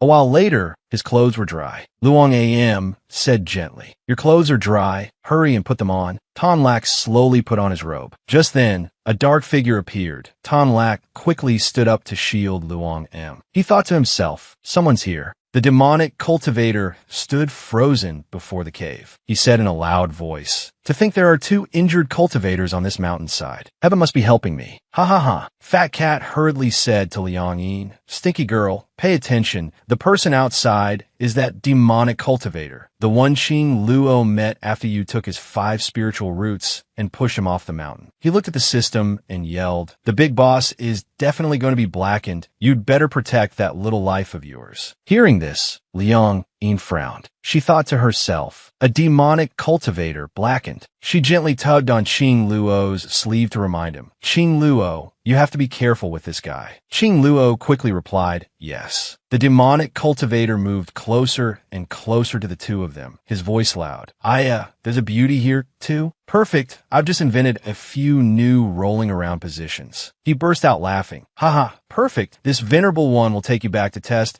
how many rounds you can handle. Hearing these filthy words, Qing Luo angrily gritted his teeth. He charged towards the demonic cultivator. Are you looking to die? The man raised an eyebrow, looking smug. So injured and still want to fight back? As the demonic cultivator charged, Qing Luo frowned, raising his hand and pointing the sharp tip of his sword at him. A bloody gash appeared on the demonic cultivator's face. He said angrily, you dare to injure me? Go to hell. The 2 of them fought like that, much to the worry of Liang Yin. She fearfully pleaded with Fat Cat. Male god, do you have any way to help me restore my leg? I want to help Qing Luo. Fat Cat said, little unlucky one. It's not that I don't want to help you, but since we arrived, the history of the main plot has been distorted and deviated from its course a lot. He said firmly, so now you can only sit there and accept the male lead getting blackened. Inside the rock cliff, Liang Yin sadly exclaimed, but I don't want to see him suffer like this. Fat Cat gently comforted her. I know you're worried about him, but in reality, he died a long time ago. What you're whitewashing is just his resentment. He has truly been resting in peace for 1,000 autumns. 2 streams of tears ran down Liang Yin's face. Liang Yin gently touched the system. Then magic circles gradually appeared. Seeing this, Fat Cat was stunned. What is this? He exclaimed. Little unlucky one. What are you doing? Are you using the forbidden bone-mending art? If you use it, the backlash will cause you to... He yelled further. You absolutely cannot help him. He has to be killed by the demonic cultivator now in order to be blackened. You cannot distort history. Liang Yin said softly, Male god, I'm truly sorry. At first, I only approached him because I wanted to whitewash myself, but now I just want to make it up to him to keep him safe. Liang Yin thought to herself, silly fool. I won't live long after the backlash. At that time, you'll also be freed to find someone else. Fat Cat yelled, but if you do that, you'll die, and the whitewashing mission will fail. Liang Yin stubbornly followed her plan. Male god, don't worry. I will complete the mission, and I will also save him. She anxiously watched Qing Luo fighting the demon moment by moment. Qing Luo frowned, parrying his sword. But at this moment, he was struck by the demon. The demon pounced on Qing Luo. He stomped on his chest. Qing Luo cried out in pain. The demon showed his fangs and claws and threatened. "Brat, weren't you so formidable just now? Are you dead now? But your cultivation is very strong. It's your good fortune to be absorbed by this old man." "Ha ha ha." Qing Luo frowned, not bothering to answer. The demon stared at him. He roared angrily. "You still have the strength to glare at me at a time like this? In that case, I'll gouge out your eyes first." Just then, Liang Yin swung her sword and slashed at him. She appeared, protecting Qing Luo. He exclaimed in astonishment, "Big sister." Qing Luo said worriedly, "Big sister, you should go quickly. Don't mind me." Liang Yin said loudly, "I'm not leaving, whether we live or die. I must be by your side." Because his wounds were too deep, Qing Luo couldn't stand up. He was so anxious that tears fell. He thought to himself, "Big sister, what's so good about me that you would love me this much?" The demon's mask was broken by Liang Yin's slash. Seeing this, he quickly kicked her hard in the stomach. Liang Yin frowned and thought, "I've reached my limit." She weakly collapsed onto the ground. The demon smiled with amusement. "Brat, you like this little girl a lot, don't you?" Qing Luo frowned. The demon said while absorbing her spiritual energy, "In that case, I'll extract her spiritual root first." Seeing this, Qing Luo was furious. He pressed his hands firmly on the ground. "Damn you." At that moment, a red robe appeared. Qing Luo had now become a completely different person. He said loudly, "Stop." Liang Yin lay unconscious on the floor. Qing Luo quickly attacked the demon. He turned his face in fear and thought, "Damn it." Qing Luo angrily used his hand with sharp claws to stab the demon. He was stunned. How can this be? The demon couldn't fight back. He gradually disappeared. Qing Luo frowned as he watched him vanish. Then he turned towards Liang Yin. He rushed to her side, calling out loudly, "Big sister." Liang Yin lay motionless. Qing Luo gently supported her. He lightly touched her forehead. At this time, Fat Cat appeared, seeing Qing Luo. He blankly said to himself, "Is wearing matching outfits also popular in ancient times? Why does the big boss's robe look so much like the demon emperor's?" Seeing Qing Luo worried about Liang Yin, he thought further. If it weren't for the big boss's appearance resembling the demon emperor,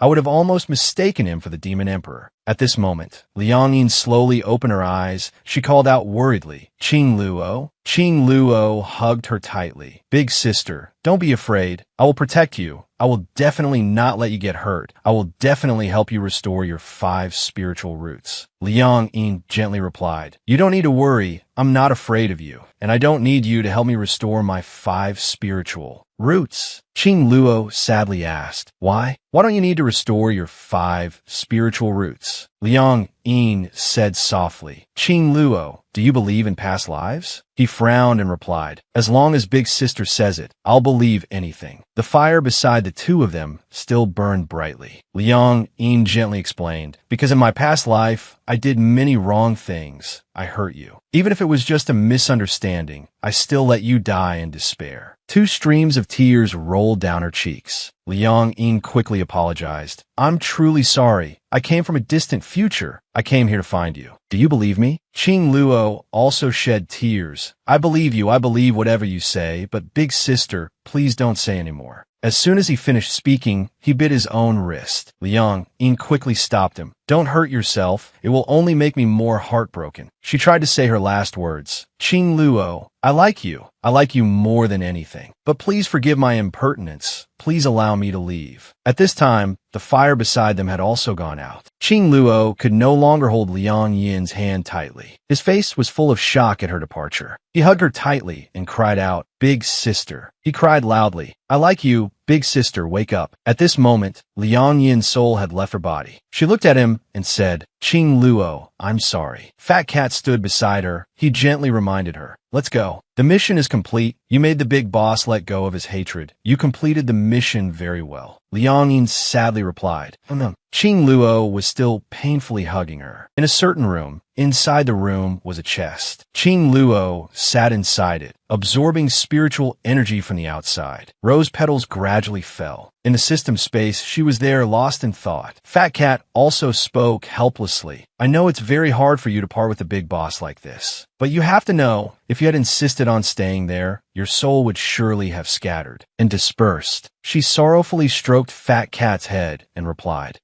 I knew from the beginning it would be like this. I just need some time to accept it. Then you should rest. When you're okay, we'll go on the next mission. She nodded with a mm. In a flash, her new mission arrived. She was currently in a brothel. A clamor arose from inside. Is young Master Su drunk? Quick, have another drink. Young Master Su, you're drunk. This money will be mine. To compensate for the money, I'll give you a kiss, young master. While dead drunk, she suddenly woke up, seeing the woman in front of her puckering her lips and approaching. She got scared and directly punched her, sending her flying. Hearing the noise, the crowd outside took notice. What's going on? Why did someone get hit? Look, isn't that the third young master of the general's manor? The crowd stood there gossiping behind her back. Such bad luck. We always run into this guy. Keep your voice down. If you speak too loudly and he hears you, he won't let you off. Just then, the madam rushed in. What is it? Why did you hit someone? She smiled cheerfully at her. Look here, third young master. Why the rush? Our top courtesan is about to arrive. Don't be angry. Hearing these words, she thought in horror. Holy crap, my second whitewashing mission is a man again,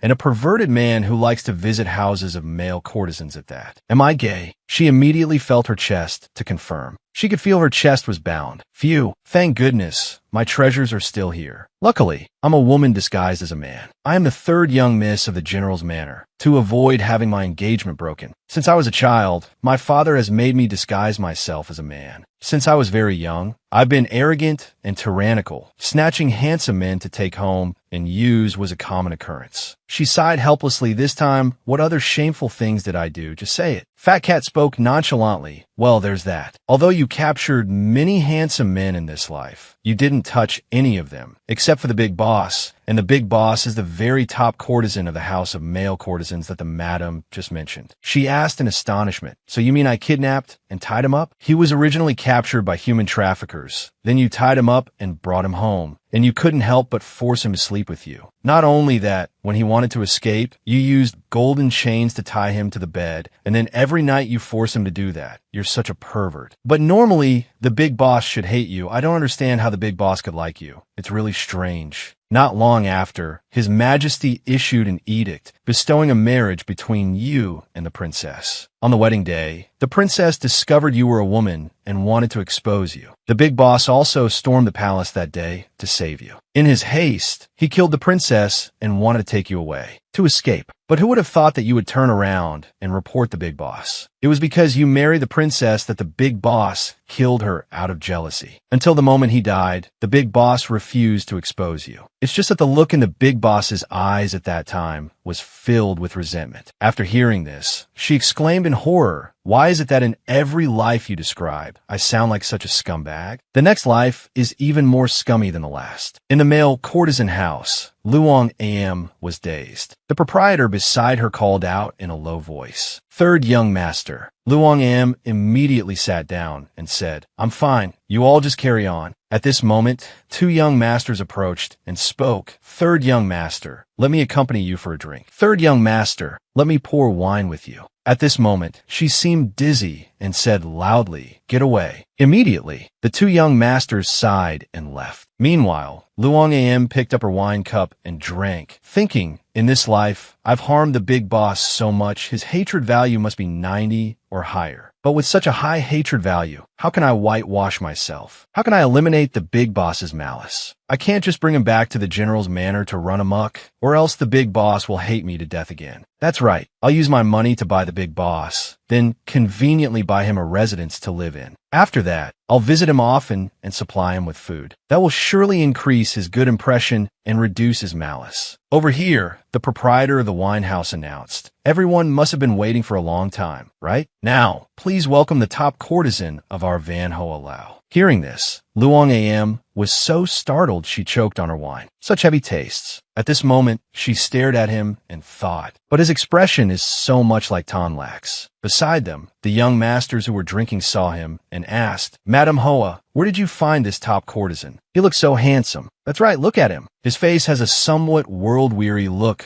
like a pure and noble magnolia flower, making one unable to resist having dark thoughts. Hearing this, Madam Hoa teased in a low voice, I think this person's looks are even better than Lo Tan's from the capital's entrance. Seeing this, Luong AM became angry. These people. Meanwhile, a young master spoke up, Madam Hoa, what you're doing is a bit too much. Why reveal so little? Revealing just a little bit really makes one crave for more. Luong AM angrily slammed her hand on the table. This is truly outrageous. Hearing this, Tonlak smiled faintly. Suddenly, several tables of drinkers stood up to protest. That's right, it's outrageous. How can we stand it with only a little bit revealed? You should be completely bare. That's right, being so coy like this. Are you trying to lure us? It's truly outrageous. Seeing this, Luong AM was stunned. Hey, that's not what I meant. At this moment, the fat cat laughed loudly. Do you still not understand how filthy your image is in this life? And you still want to act almighty and be the hero saving the damsel? And now the big boss's malice value has increased by another 5 points. You unlucky little thing. You'd better restrain yourself a bit. She sighed, this is really annoying. Over here, the proprietor stood next to Tonlak. She announced in a low voice, we captured this top courtesan at the border. He was severely injured at the time. Looking at his appearance, he must be from a noble background, probably the young master of some family that has fallen from power. Thus, he had to leave his hometown, so his flavor is definitely not ordinary. Therefore, the starting price cannot be low. The starting price is 500 taels. Whoever bids the highest can take him away. The people outside called out their bids. 550 taels, 600 taels, 650 taels. Madam Hoa said loudly, I bid 800 taels. Suddenly, Luong AM stood up and shouted, all of you, shut up. She took out her silver and said, I bid 2,000 taels. Seeing this, the young masters began to whisper amongst themselves, spending so much money just for this top courtesan. What a waste. 2,000 taels is way too much. Enough for a commoner to live for several lifetimes. Hearing this, the proprietor said in a low voice, 2,000 taels. The third young master bids 2,000 taels. Is there anyone with a higher bid? Suddenly, Noi Veem, the second young master of the Prime Minister's manor, walked in and said, this young lord bids 2,100 taels. At this, Luong M turned her head to look dazed, thinking this is the guy who in the previous life wanted to oppose me in everything. She said in a low voice, aren't you not into men? Why do you still want to fight over him with me? Noi Veem smiled lightly. This young lord is certainly not into men, but I enjoy snatching away anything that is yours. You! Luong AM shouted in anger. At this moment, the madam came out with a gleeful expression and said, young Master Noi is truly generous. Since you've made such a move, this top courtesan belongs to the second young master. Immediately, Luong Aim angrily stood up on the wine table and declared, today, whoever dares to take him away is making an enemy of the Prime Minister's manor. She walked towards Tonlak. Suddenly, she paused and gave the madam 2,000 silver taels. She said in a low voice, and I will pay double 2,000 taels. I'll bring the other 2,000 taels tomorrow. She went in and pushed the guard aside. Immediately, she grabbed Tonlak tightly. Follow me. Suddenly, Noi Veem blocked the door. To Luong M, you stop right there. Luong AM immediately kicked him with force. Get lost. My things are not for you to snatch just because you want to. The two of them held on to each other tightly and ran out of van. Hello. Tonlak looked at her, a faint smile at the corner of his mouth. Over here. Noi Veem cried out in pain. Damn it. To Luong AM. This young lord will remember today's humiliation. In the future, this young lord will repay you 100, 1,000 times over. At this time, Luong AM and Tonlak were standing by the side of the road. Seeing his disheveled clothes, she quickly covered him and said softly, all right, we're out here now. You don't have to be afraid anymore.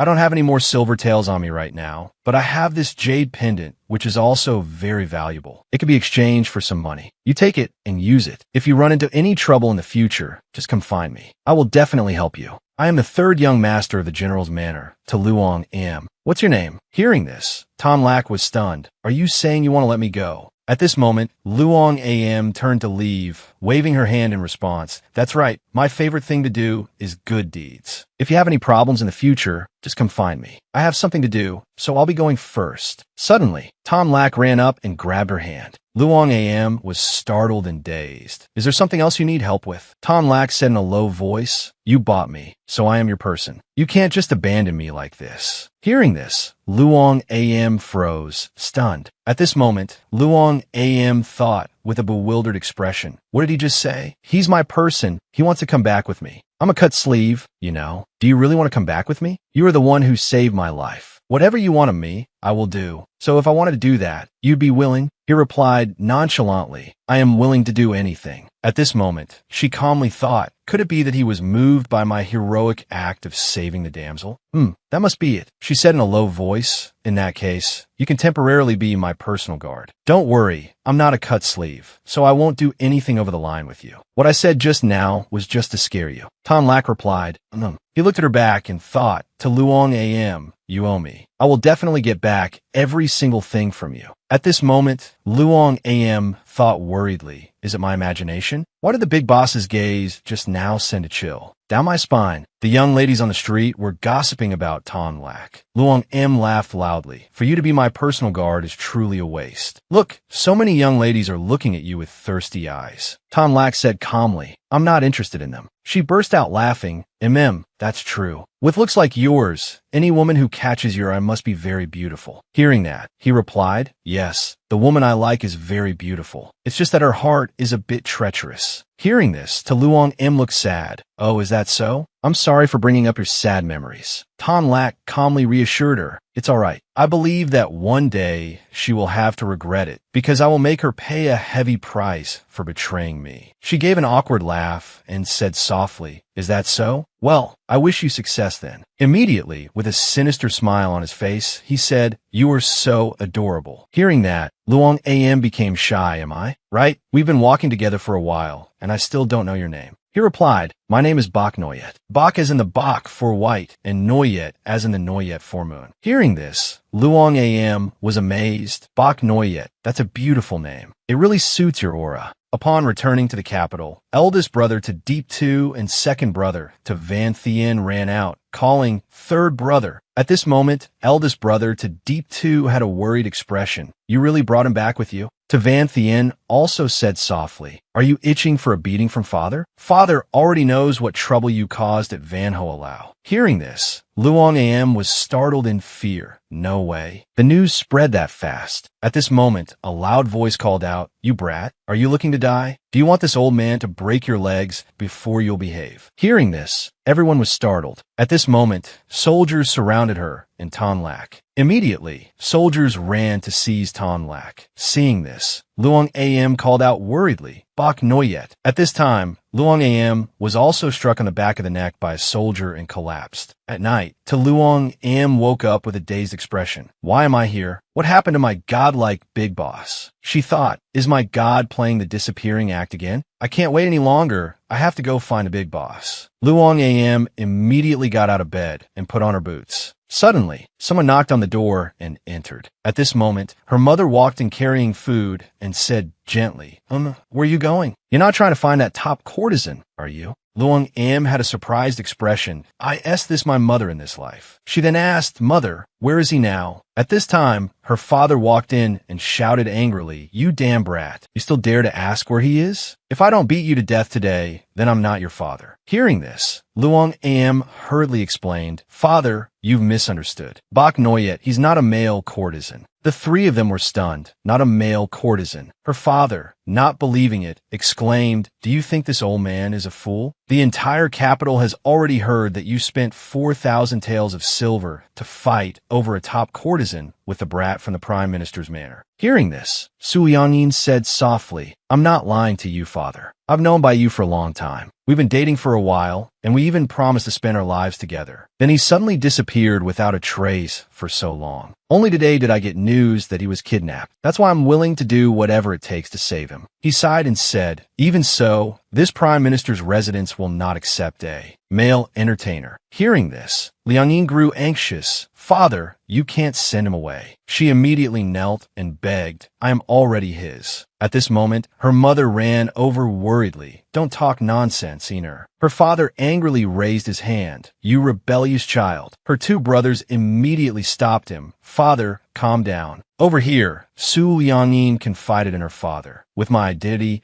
I probably won't be able to marry in this lifetime. Her eyes welled up with tears. If you truly love this child of yours, please grant us your blessing. Hearing this, he fell into deep thought. Her mother ran over to reassure him. My lord, Ener is right. The child can never openly and honorably seek happiness in this lifetime. Why don't we grant them our blessing? At this moment, second brother Su Wentian, worried for Liang Yin, said, that's right, father. Please agree. Eldest brother Su Yi Si spoke up. She has suffered for so many years. She must be in great pain. Her father spoke quietly. Not long ago, didn't you say you like someone named Lu Sun? How could you like someone else in the blink of an eye? Hearing this, she was bewildered. Who is Lu Sun? Oh my God, where are my memories? Come back to me. Her father said, you clearly still like him. Liang Yin immediately raised 3 fingers to swear an oath to oh, father. Right now, my heart only has room for Bai Yu. Please grant us your blessing. Her mother immediately turned and left without a word. At this, she sighed in relief. Finally, I'm out of trouble. Suddenly, she stood up and asked, Father, where is Bai Yu being held? Hearing this, her eldest and second brothers fell silent. At this time, Qing Luo was in the prime minister's residence, his hands bound and locked in a storeroom. Suddenly, the door creaked open. A soldier entered, knelt, and saluted. Your Highness, Qing Luo immediately asked, what did she say? The soldier approached and whispered into Qing Luo's ear. Hearing this, he fell silent, then ordered, you may leave. The soldier replied, yes, sir. At this, Qing Luo thought with a resentful expression, Su Liangyin, in our past life, you trampled my feelings into the dust. In this life, now that I've been reborn, I will make you taste the suffering I went through. Ayin, why are you so cruel? A moment later, Su Liangyin entered, calling out loudly, Bai Yu. She had a cheerful expression and gave him a dazzling smile. Bai Yu, I'm sorry. I didn't think this would happen. Bai Yu said calmly, I'm fine. She comforted him, don't worry. I'm sure my father is about to release you. He nodded with a hum. Su Liangyin asked worriedly, are you hungry? She immediately took out some food. Bai Yu, hurry and eat. My mother's cooking isn't bad. Do you like soup? Let me get you a bowl. Here, try it while it's still hot. It's delicious. She used a spoon to feed him the soup. Su Liangyin said softly, hurry and eat this. This too and this one. So, it's good, right? Qing Luo replied, it's edible. He thought to himself, at least it's much better than the food you made in our past life. A moment later, Qing Luo had finished all the food she brought. Outside, the sound of footsteps approaching the door could be heard. Su Liangyin heard it and thought worriedly, someone's coming. It's not father, is it? Seeing her worried expression, Qing Luo thought to himself, just like in the past life, whenever there's trouble, no matter the danger, you're always the first one to run away. At that moment, Su Liangyin silently picked up the food, intending to leave, but then she paused, thinking, no, if I leave now, the big boss will have to face everything alone. I can't be a coward. Qing Luo said, stunned, why aren't you leaving? She replied, I can't leave you here alone. No matter what happens, I will definitely not abandon you. At this, Qing Luo looked at her back, and the corner of his mouth curved into a smile. Definitely won't abandon me? How ridiculous. The door opened. Su Liangyin was startled. Eldest brother, second brother, why are you here? Second brother Su Wentian gave an awkward smile and said, third brother, don't be so hasty. Father said he'll allow him to stay, but on the condition that he passes a test of martial arts and knowledge. But if he doesn't pass, no matter how much you like him, you won't be allowed to keep him. Hearing this, Liang Yin was bewildered.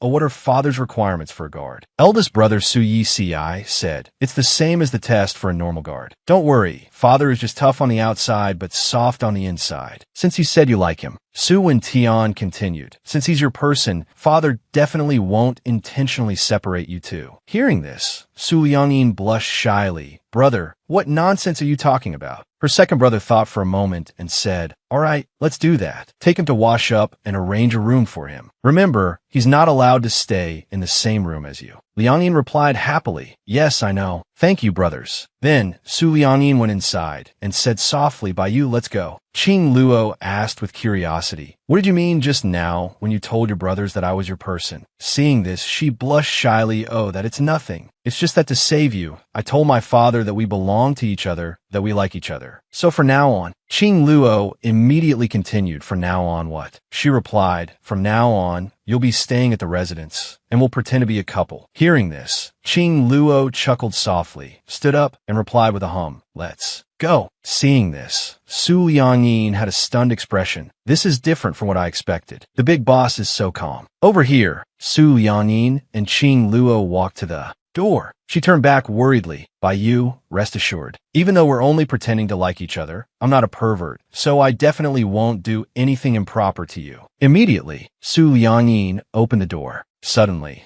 a young lady ran out and hugged her with a frightened expression. Third young master, why are you only back now? Third young master, I heard you went to the male entertainer house again today, right? Is it because you hate me that you want to go to the Wanhua Pavilion to lavishly by the top courtesan? Is that it? I'm so angry. Seeing this, Su Liangyin was terrified. What on earth is this situation? Why are there so many handsome men? Over here, Qing Luo's face darkened with anger upon seeing this. Su Liangyin's head suddenly hurt. My head hurts so much. The memories are back. These are the men I spent a fortune to bring back. Just then, she turned her head, and suddenly Qing Luo had vanished. She screamed, where's the big boss? Immediately, Su Liangyin ran off to find Qing Luo. The group of young masters were bewildered. Third young master, where are you going? Seeing this, a handsome man burst into tears. He's not going to find that top male entertainer, is he? Over here, Princess Mainyang saw the young master crying. With an angry expression,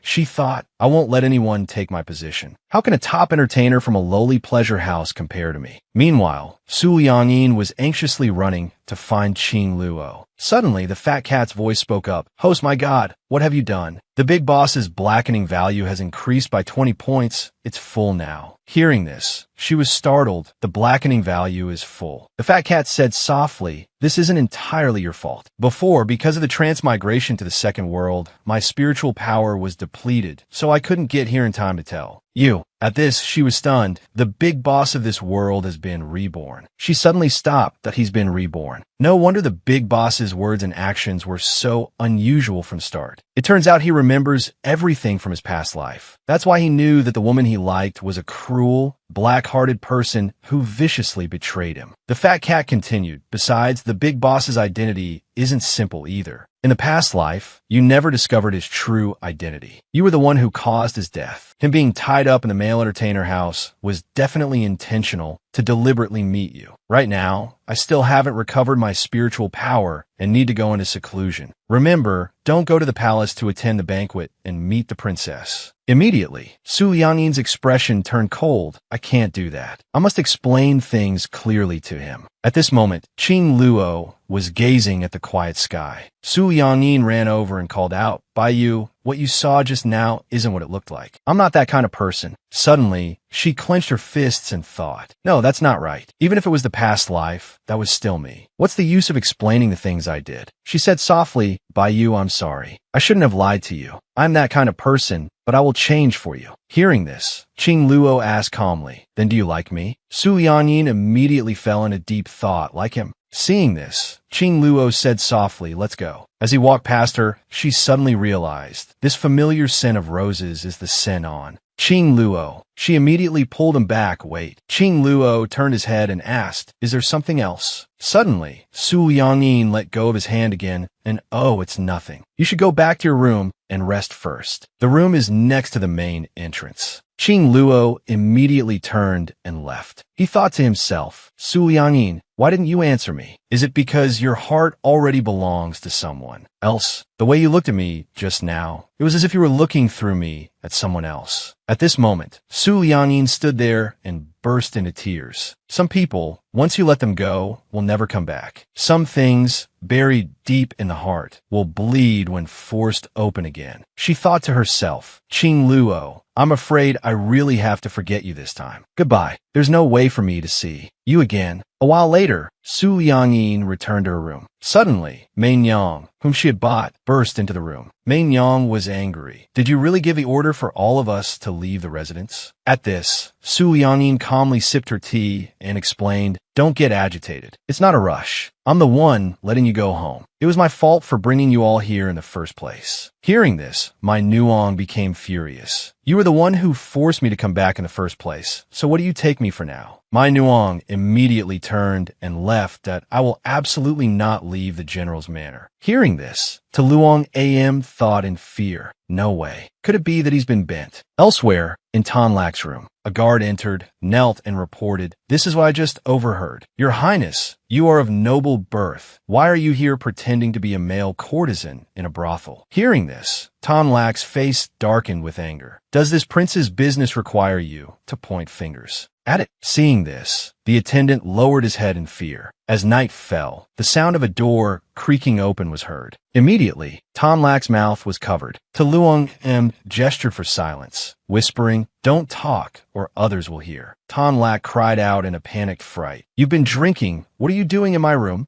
Suddenly, To Luong M moved closer to him that I came into your room to ravish you, of course. Immediately, To Luong AM gave him a passionate kiss. Tan Lak suddenly realized and immediately pushed her away to your drunk. Tan Lak's face flushed, his heart pounding. She then gestured, Come on, baby, this time it's your turn to take the lead. Tan Lak's expression was suspicious as he frowned. He immediately tightened his grip on To Luong Am's neck. He said in a low voice, Are you this wanton in front of all those other men? To Luong AM struggled in pain. He continued, Do you know I thought a lot about just strangling a vicious woman like you to death? To Luong AM reached out her hand. Suddenly, Tan Lak saw a red dot on her arm. He was startled and pulled her back. This is a chastity mark. How can that be? In my past life, when she and I did that, I had been drugged, my consciousness was hazy, and I had lost all my martial arts. I basically don't remember anything. Or is this just a coincidence? He immediately moved close to her ear and said, To Luong AM, I've suddenly changed my mind. He then called a guard and ordered, Go find a vial of wildness dissolving powder. The guard replied, Yes, master. The next day, To Luong Am woke up and thought groggily, What? Why is it so hot? She was stunned to see Tan Lak in front of her. Where am I? What is this? What on earth is this situation? How did I end up sleeping with the big boss? Yesterday, I opened a jar of aged wine to drink, got drunk, and lost consciousness. Could it be that I got drunk and forced myself on the big boss? No, the big boss was reborn. How could he not have any martial arts? Why didn't he resist at all? If he had resisted, how could things have ended up like this? No, I have to get out of here quickly. Just then, Tan Lak woke up and spoke. Where are you going? Hearing this, To Luong AM was startled and stammered. That. Tan Lak explained in a low voice. Yesterday you got drunk, snuck in here, and forced yourself on me. Hearing this, To Luong AM was stunned. I forced myself on the big boss. She then asked, Why didn't you resist? Tan Lak sat up and explained, I couldn't resist. I lost all my martial arts, so I couldn't fight back. You can check if you don't believe me. Hearing this, a suspicious To Luong AM checked his pulse. Indeed, his pulse showed no trace of internal energy at all. Did I really force myself on the big boss? Luong AM clutched the blanket wrapped around her naked body. She thought worriedly, How did it come to this? I came here to complete a mission, but did I end up raping the big boss just like before? Tan Lak sat beside her and said in a loud voice, To Luong AM, now you must take responsibility for me. A stunned Luong AM turned her head. She exclaimed, Huh? He frowned. I am your man now. You have to be responsible for me. Luong AM was so stunned she jumped. Outside, the guard who heard this was utterly stunned. What's going on? Is this a maiden's second spring? Where's my lofty and abstinent young master? Where's my ruthless and cold regent prince? He sat on the roof and thought further. To think he'd do this in a neighboring country. No wonder he wasn't moved by so many beautiful women. It turns out the young master likes men. Inside, Luong AM and Tan Lak looked at each other, stark naked. She asked softly, do you want to think about it again? Question mark. Tan Lak feigned anger and exclaimed, huh? Luong Am sadly added, Bok Noyet, don't be angry. What I mean is I am a woman, but my public identity is that of a man. If you're with me, you might never be able to marry me in your lifetime. I can't give you a proper status. Tan Lak smiled. I don't mind. Just then, To Van Tien's voice rang out, making Luong Am turn her head. Third brother, are you in there? Third brother. Hearing her brother's voice, Luong Am panicked. Cece's second brother. To Van Tien stood outside the door. He called in, Third brother, why are you here? If father finds out you're with him, he'll kick you out of the house. Tan Lak gently helped her put on her clothes. He reminded her softly, don't let any man see your body, not even your older brother. Luong Am's face turned completely red with embarrassment. She thought to herself, the big boss's possessiveness is too strong. A moment later, she left the room and earnestly pleaded with Tavantian, Brother, I'm begging you, please don't tell father. If father finds out and kicks him out, I won't be able to live. He could only sigh, You're lucky that I was the one who came looking for you today. Van Tien smiled and said, Today is the Lantern Festival. The Empress Dowager is hosting a banquet and has invited the officials to attend. You should hurry up and wash, then go to the palace with me later. Luong Am frowned and thought. The last time my male god went into seclusion, he told me not to meet the 8th princess no matter what. She feigned a headache and replied, Brother, I have a headache today. I'm not going. Van Tien looked up at the sky. He replied, I heard that the heir of the Duke's manor, Luke Tam, will also be going today. Tan Lak sat inside. His face was full of displeasure. Luong Am thought to herself, it's this guy again. She said to Van Tien, Second brother, you've misunderstood. The person I care about isn't Luke Tam. I only like Bok Noyet now. She quickly pushed him away. Brother, hurry up and get ready. Don't be late for the banquet. Van Tien exclaimed in astonishment. Third brother. She quickly slammed the door shut, leaving him speechless and helpless. Luong Am softly urged, Brother, hurry and go. I'm busy. At this moment, Tan Lak beckoned for Luong Am to come closer to him. He said, Aren't you going to come over here? Luong Am blushed and replied, If you want me to come over, you should at least put on some clothes. First, Tan Lak said with amusement, You come here and help me get dressed. The sky outside was clear. Inside, Luong Am shyly shook her head in disagreement. No way. Dress yourself. Tan Lak sighed sadly. He pretended to play the victim. Yesterday, you forced yourself on me multiple times. I have no strength left now. I can't even put on these clothes. He added, Look at this weak state of mine. But you were a real tigress yesterday. So mighty. Luong Am shouted in embarrassment. Fine, fine, fine. I'll help you get dressed, all right? She gently sat down beside him. She softly helped Tan Lak put on his robe. Luong Am said gently, Sit down and don't move. Tan Lak smiled with delight. He quickly leaned in and gave Luong Am a sweet kiss. Luong Am's eyes widened in surprise. Tan Lak smirked. Luong Am, do you like me? She thought to herself, this scent, it's so similar to Tan Lak's scent. She was very surprised. Why does he have a scent similar to Tan Lak's? On him, she rushed over to the wardrobe, leaving him surprised. Luong Am fumbled around. She picked up a red robe. Bok Noyet, your clothes from yesterday are dirty. You should come and try this on. A moment later, Tan Lak had put on the elegant outfit. Luong Am looked at him with great delight. She said, It's so beautiful. Go wash your face first. Later, we'll go out for a stroll. I heard it's the Lantern Festival today. We definitely have to go out and have fun. Tan Lak replied sadly, I don't like red clothes. Luong Am asked him,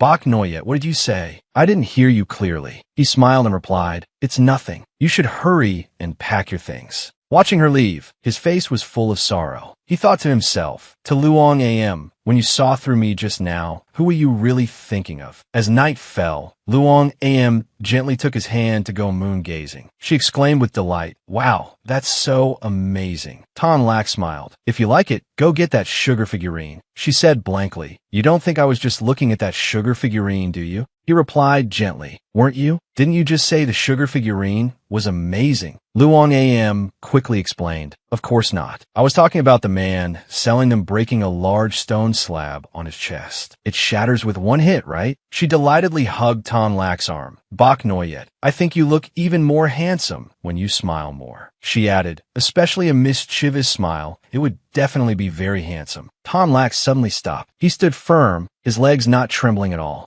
Luong Am asked blankly, Bok Noyet, why did you stop walking? He looked around and replied, I'm looking to see if there are any osmanthus cakes here. Luong Am gently pointed to a small stall. I just saw osmanthus cakes over there. Let me go buy some for you. Tonlak quickly reached out his hand. Luong, wait. Suddenly, he pulled his hand back and smiled. He thought to himself, so it turns out, even if I'm reborn again, in her heart, I will forever be just a substitute. Beautiful lotus lanterns drifted on the lake's surface. Tonlak stood dazedly by the lake. At this moment, a guard appeared and asked, "Your Highness, does this subordinate need to continue the surveillance today?" Question mark. He frowned and replied, "What do you think of this prince?" The guard was visibly stunned. What's wrong with His Highness today? Why is he looking at me with that kind of gaze? Tonlak turned and glared at him. The guard became very worried. I'm considered a handsome and manly guy, too. Could it be that His Highness looking at me, like that means something? With me? Qing Luo said coldly. Rest tonight. You don't need to follow her anymore. The guard obediently replied yes. He sighed sadly. Amidst the bustling crowd, he stood alone in sorrow. On the other side, just as the shop owner handed the last osmanthus cake to a customer, Liang Yin rushed over. The owner said cheerfully, "You're in luck. This is the last portion of osmanthus cake for today." Liang Yin said gently, "Shopkeeper, I'd like 2 osmanthus cakes." The owner replied, "My apologies, young master. The last portion of osmanthus cake has just been bought by the young master next to you." She had no choice but to offer to buy the cakes from him. "Young master, I wonder if you could spare those osmanthus cakes for me? I'd like to buy them from you." As fate would have it, the person Liang Yin was pleading with was the detestable Lu Xian. He looked annoyed. "You want to buy my osmanthus cakes?" Liang Yin nodded. "That's right. I can pay double." Lu Xian smirked and said in a loud voice, "Don't you think your acting skills are terrible?" Liang Yin asked, bewildered. "What?" Lu Xian slowly offered the cake to her. "You want this osmanthus cake, right?" He then amusedly dropped the cake on the ground. "Here you go." The osmanthus cake lay scattered on the ground. Liang Yin shouted in anger.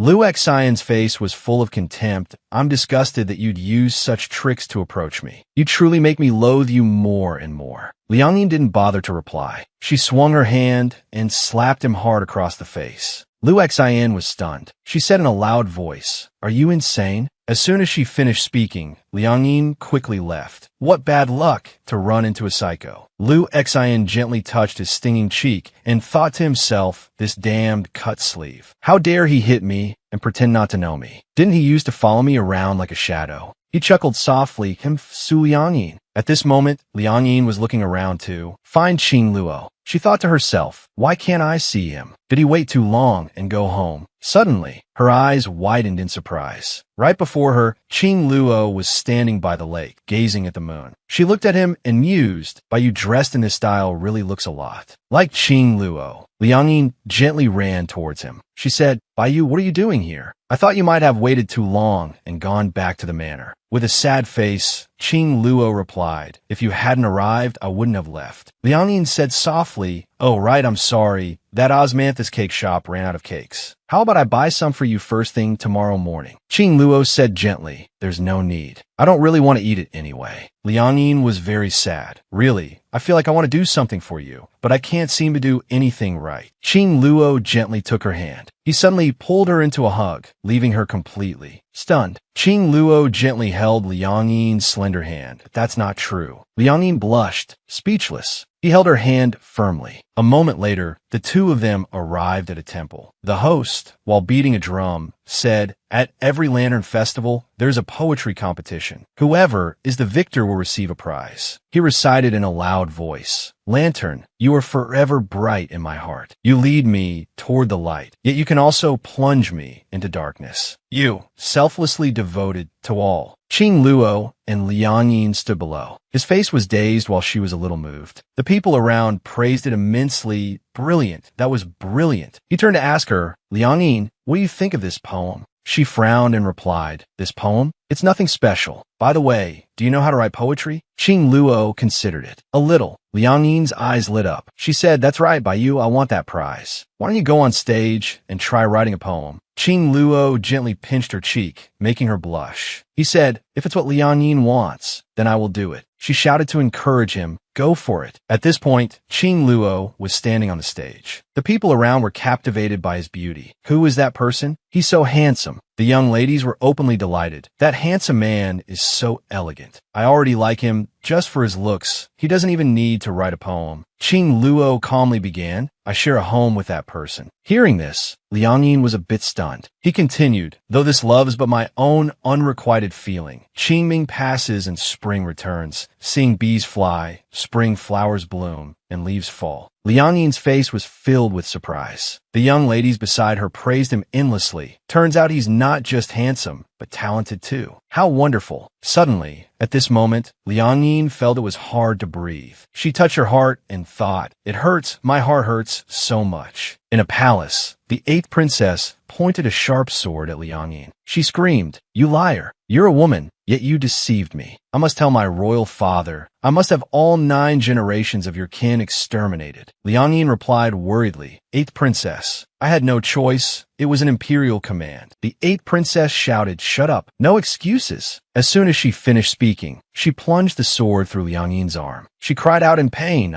as Liang Yin slowly fell. The 8th princess took the opportunity to charge forward. With no other choice, Liang Yin had to grab the vase beside her. She threw it hard at the 8th princess. Unexpectedly, at that moment, Qing Luo appeared, calling out, "Liang Yin." He gently bandaged her wound and comforted her, "Don't be afraid. I will take you away. You don't need to worry about your family. When I return, I will also inform your family so they can escape with us." Liang Yin didn't answer. Just then, several soldiers burst into the room. Liang Yin ran away, leaving Qing Luo utterly stunned. She pointed her finger and blamed him. It was him. He killed the 8th princess out of jealousy. Qing Luo uttered in disbelief, "You." A moment later, Qing Luo was seized by the guards. Su Wentian said to Liang Yin, "Third brother, killing a princess is a major crime. Did you come to plead for him because you like him so much?" She frowned and replied, "I don't like such a vicious person. How could I possibly plead for him?" At that moment, Qing Luo stopped in his tracks. He turned his head back in shock. Liang Yin coldly averted her gaze, refusing to look at him. Qing Luo let out a soft, bitter laugh.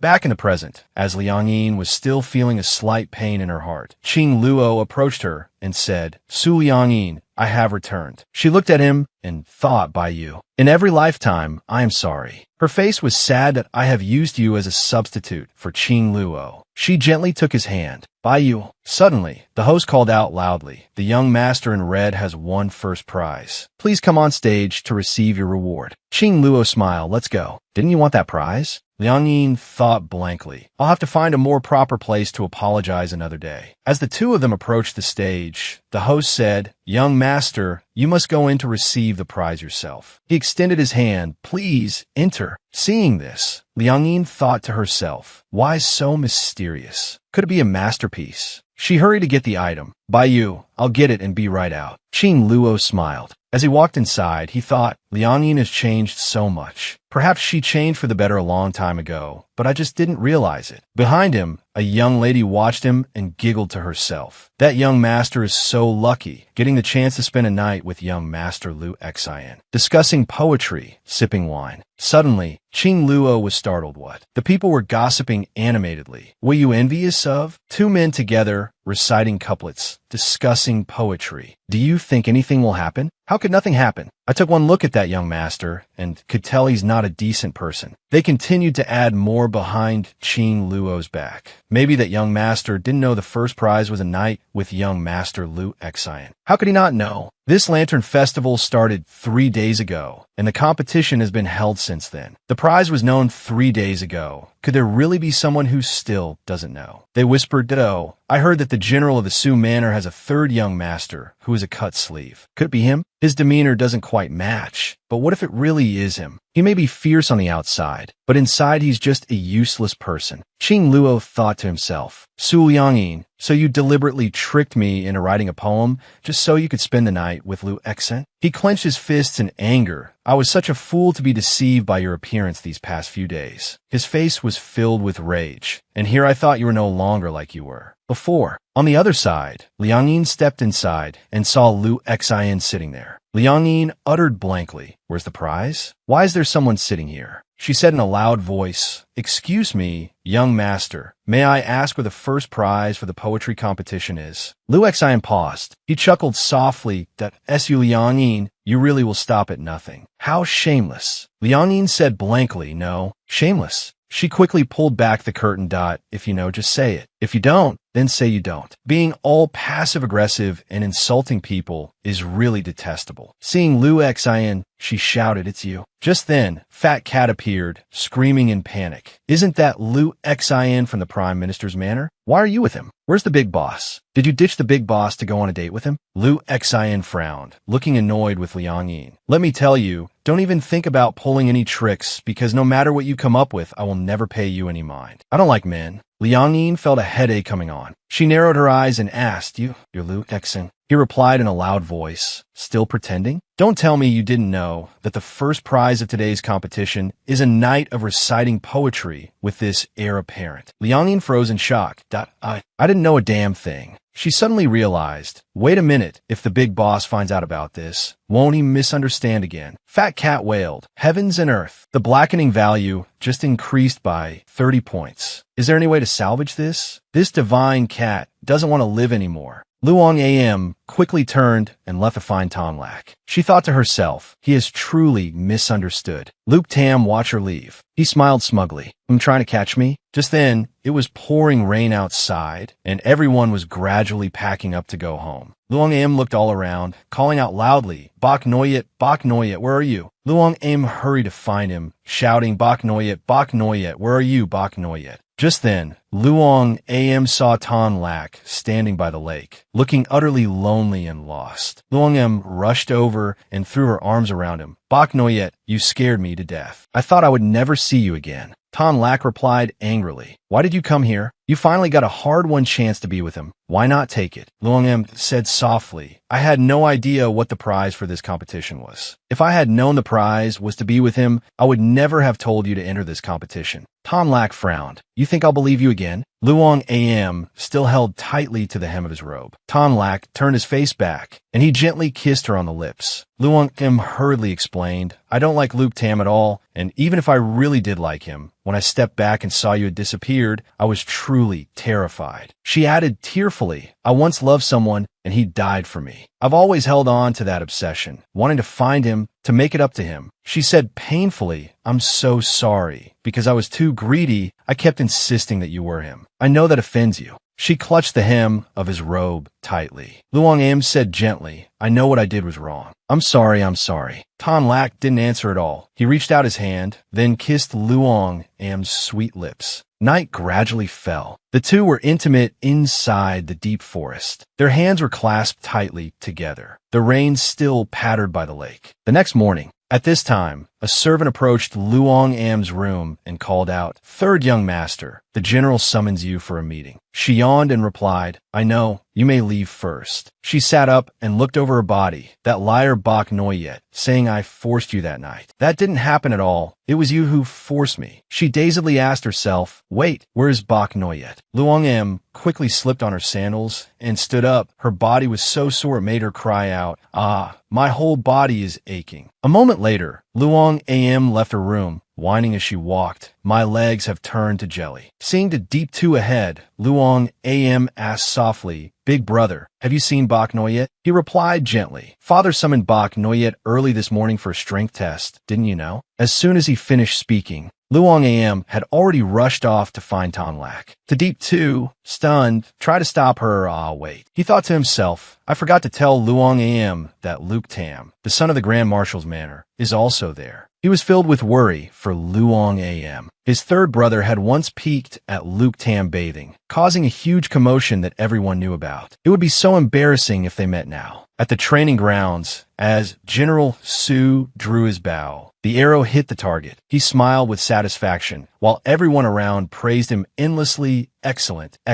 A great shot. Great, General. Luke Tam appeared, saying obediently, General Su, you are truly worthy of being the nation's master archer, the #1 expert indeed. It makes this humble subject truly admire you. General Su frowned, looking displeased as he said to Tan Lac, Bak Noyet, do you know that the general's manor will not keep a useless person? Tan Lac replied coldly, I know. Luke Tam asked softly, Old General Su, may I ask who this young master is? General Su coughed lightly. Ahem, he is a friend of my son. Luke Tam smiled. So he is a friend. I am Luke Tam, young master of the Duke's Manor. May I ask for this young master's esteemed name? Tan Lak, acting aloof, didn't bother to answer. He ignored him, leaving Luke Tam stunned. Tan Lak said in a loud voice, "General, what instructions do you have for summoning me here today?" Luke Tam's annoyance was plain to see. What's wrong with him? General Su frowned and replied, "Someone greets you with good intentions, yet you refuse them. With such a hot temper, how can my general's manner take you in?" Tan Lak answered coldly, "If I could still calmly greet my love rival, then I wouldn't be a man." The others exclaimed in astonishment, "Love rival?" Luke Tam had no idea what was happening. He uttered, "Young master, according to your words, I am your love rival. Then may I ask which young lady that person is?" Tan Lak coldly walked away. General Su smiled and handed the bow to Luke Tam, heir apparent. "Haven't you always been practicing archery? Why not give it a try now?" Luke Tam replied obediently, "Yes, of course." A moment later, Luke Tam was in his archery stance. The arrow landed off the bullseye.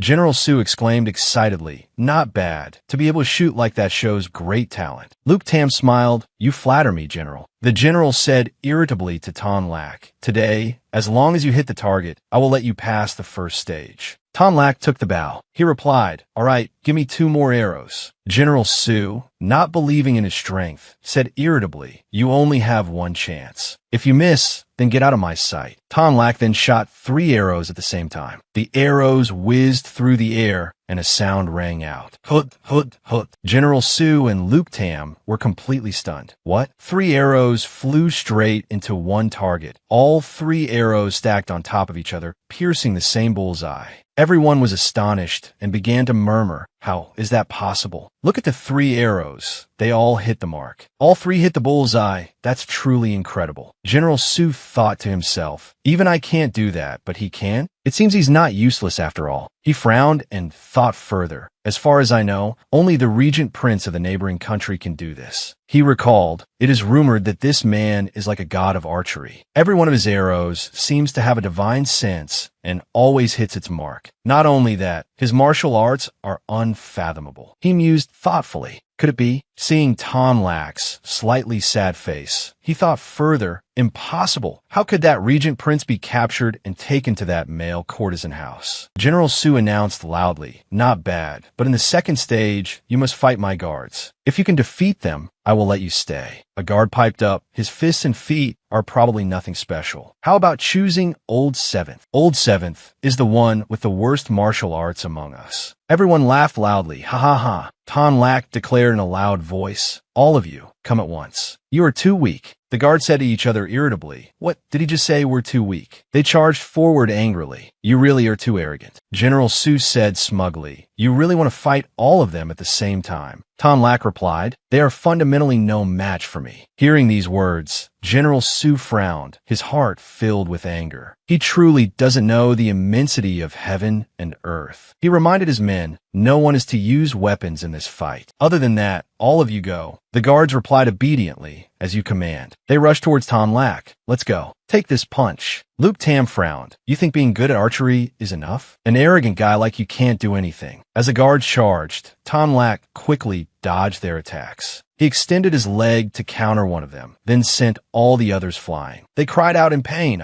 The other guards who rushed forward were also sent flying by Tan Lak. He frowned as he looked at them. The guards looked at each other in astonishment. "This?" General Su said loudly, "That's enough. Stop." Luke Tam thought in amazement, Who on earth is he? No matter who he is, I am still the #1 poet, and I will also take the position of military advisor in the future." Luke Tam gritted his teeth in anger. "Why should I care about such a nobody?" Just then, Luong Am appeared, calling out, "Father." Seeing her appear, Luke Tam frowned. He deluded himself, thinking this to Luong Am is like a lingering ghost coming here to cling to me again. Luong Am ran towards Tan Lak and asked worriedly, "Bok Noyet, are you hurt anywhere?" Seeing this, Luke Tam was completely stunned. "What?" Tan Lak smiled and replied, "I'm not hurt." Luong Am irritably asked General Su, "Father, what are you doing? Why did you let so many guards bully Bok Noyet?" The guards thought in a daze. "Third young master, are your eyes blind? Take a look and see who is actually bullying whom." General Su said loudly. Let go of his hand for this old man. Holding hands like this, what has become of decency? Luong Am blushed and pulled her hand back. She said, Father, don't look down on Bok Noi yet. Even though he's so weak he can't even tie up a chicken. Don't bully him. Hearing this, General Su stood there, stunned. The guards whispered, Third young master, aren't you ashamed to say he can't even tie up a chicken? Luke Tam thought to himself, this to Luong Am didn't come here for me, but for this man in white. His face looked a little sad. Luke Tam dejectedly turned to leave. Luong Am turned and asked, You are Luke Tam. Tan Lak quickly blocked her from looking at him. He asked, What, are you very happy to see him? No, not at all. I was just surprised. Luong Am replied gently, I only feel happy when I see Bok Noyet. The guards whispered, Life is so unfair. We just got beaten up, and now we have to stand here and watch their public display of affection. Luke Tam felt he had no place in this relationship. He sadly said his farewell. General Su, I have an important matter at home. I will take my leave first. General Su had no choice but to reply, If you have things to do, then go. He said loudly to Luong Am and Tan Lak, Stay away from each other. At this moment, Luke Tam was returning home alone, his face full of sadness. He thought to himself, What is happening to me? He asked himself, Will I ever be able to see that person again? He recounted, Last year my mother was gravely ill, so I left the city to go to a temple and pray for her well-being. I was in disguise at the time, and my guard were also in disguise, protecting me by my side. However, a murderous storm arrived. At that moment, Liu Xian's guards were defeated, and he was injured. Liu Xian continued. In that moment of crisis, she appeared, and from that moment on, I fell in love with her. Is this love at first sight, or being struck by lightning? Liu Xian softly spoke. Miss, may I ask for your honorable name? The girl gently turned her face away. Liu Xian added, Miss, where do you live? I hope to meet you again someday. I thought I would never see her again until I entered the palace. Seeing Liang Yin before him, Liu Xian immediately thought of the girl who saved him years ago. It was her. Suddenly Liang Yin jumped into the lake. Liu Xian exclaimed in astonishment. Someone fell into the water. He rushed over, then saved him and brought him ashore. Seeing Liang Yin's face, Liu Xian was utterly stunned. How can this be? How can this be? A woman's voice said, This is the third young master of the general's residence. Liu Xian was speechless with surprise. His face showed clear disappointment. It's a man. At that moment, Liang Yin reached out her hand. She asked with wide eyes, It was you who saved me? She grasped his hand tightly and expressed, I like you. Liu Xian replied in a panic, You lunatic. Later, Liang Yin was caught. They said, Young master, this person was peeping while you were bathing. Liu Xian asked shyly, Su Liang Yin, what on earth do you want? Liang Yin smiled and replied, I already said I like you. Liu Xian showed a look of contempt. I'm not the least bit interested in you. Stay away from me. Liang Yin said loudly, Liking is liking. Does gender even need to be distinguished? Liu Xian coldly ordered his servant. What nonsense is this? Throw him out for me. Liang Yin remained extremely stubborn. She yelled, I will not give up. Returning to the present, at this moment in Liu Xian's heart, conflicting thoughts were tearing him apart. I don't understand why every time I see Su Liang Yin, I'm reminded of that young lady. I clearly know they are two different people. His face showed a sad expression. Liu Xian, he's a homosexual. What on earth are you thinking? Did you hit your head when you fell today? On this side, General Su said loudly, Based on your ability, you could even take the position of deputy commander. What about it? You won't do it? Qing Luo replied coldly, I have no interest in being an official. General Su frowned. Then what is all this profound martial arts of yours for? He smiled and replied, To protect Liang Yin. She said shyly, You're such a fool. General Su coughed lightly. He warned, If you dare do anything to break her heart in the future, don't blame me then. Qing Luo said loudly, Father-in-law's teachings are absolutely right. I will definitely take care of her. I will never betray her. Hearing this, General Su yelled angrily, You, who is your father-in-law? Who gave you permission to call me that? A moment later, Liang Yin and Qing Luo were standing at the gate. She spoke, You beat up all those people? You're really formidable. Qing Luo smiled and replied, Hasn't Liang Yin already experienced just how formidable I am? She said loudly in embarrassment, If you keep talking like that, I'll get angry. Just then, the brown-haired young man appeared. He said, Su Yang Yin, I've been looking all over for you. Let's go pick out some gemstones together. Liang Yin replied softly. What are you two in such a hurry for? Isn't it just a little money lost? You're calling me just because you want me to help you pick gemstones, right? She thought to herself, in my memory, my luck isn't bad. He came closer to her and said, Liang Yin, you have to help us. If our fathers find out we lost so much, they'll definitely break our legs. He cried pitifully. Please help us. Didn't I also risk my life to pass you that note during the third hall examination? Qing Luo interjected resentfully. It was you too. So you've been helping him catch men all this time, have you? The brown-haired young man asked softly. Liang Yin, he exclaimed in astonishment. Is this the new one you caught? Compared to the previous ones, he's 10,000 times more beautiful. A young man next to him also agreed. That's right.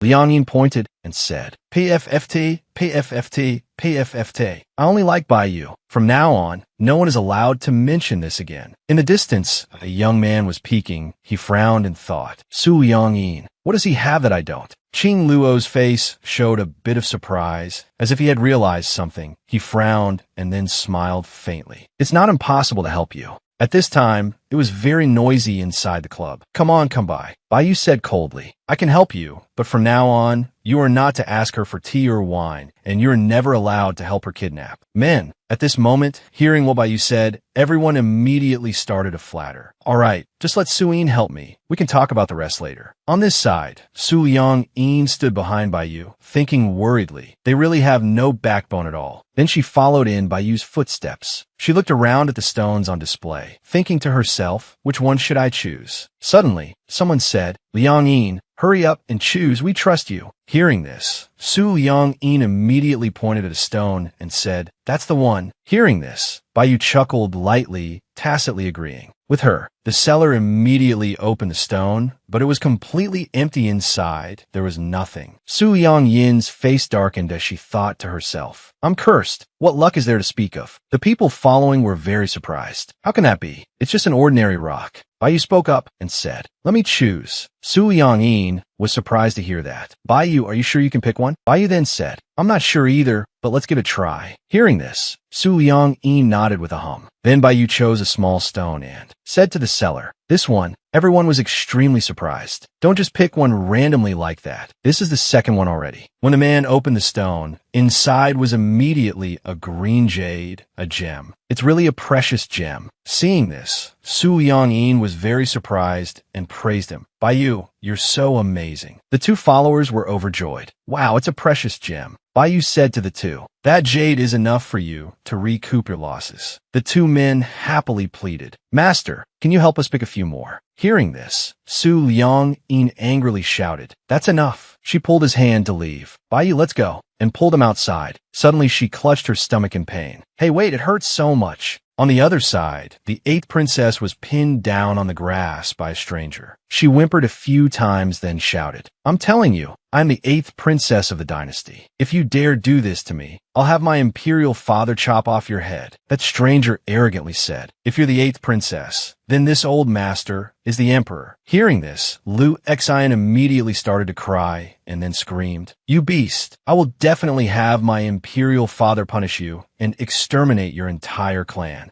He then pulled down Lu Xian's clothes to commit a depraved act and laughed loudly. Ha ha, 8th princess. The 8th princess who comes to a gambling den and even loses. You think this old master, Wu He, before he could touch the 8th princess, he was immediately sent flying by a blow. At this moment, Su Liang Yin appeared. Truly disgusting. How dare you do such a thing in broad daylight? She took off her own robe, draped it over Lu Xian, and said, Miss, don't be afraid, it's all right now. Lu Xian took the robe and wrapped it around herself. Young master, my life is over from now on. Su Liang Yin then said, let me take you to the authorities. Hearing this, Lu Xian immediately and hurriedly said loudly, no, don't go to the authorities. If I go there, everyone will find out. I won't be able to live anymore then. She clutched the robe and ran away. Su Liang Yin sadly watched Lu Xian run off. On the other side, Baiyu waited for a long time, but didn't see Su Liang Yin return. He thought to himself, it's been a while. Why isn't she back yet? Could something have happened?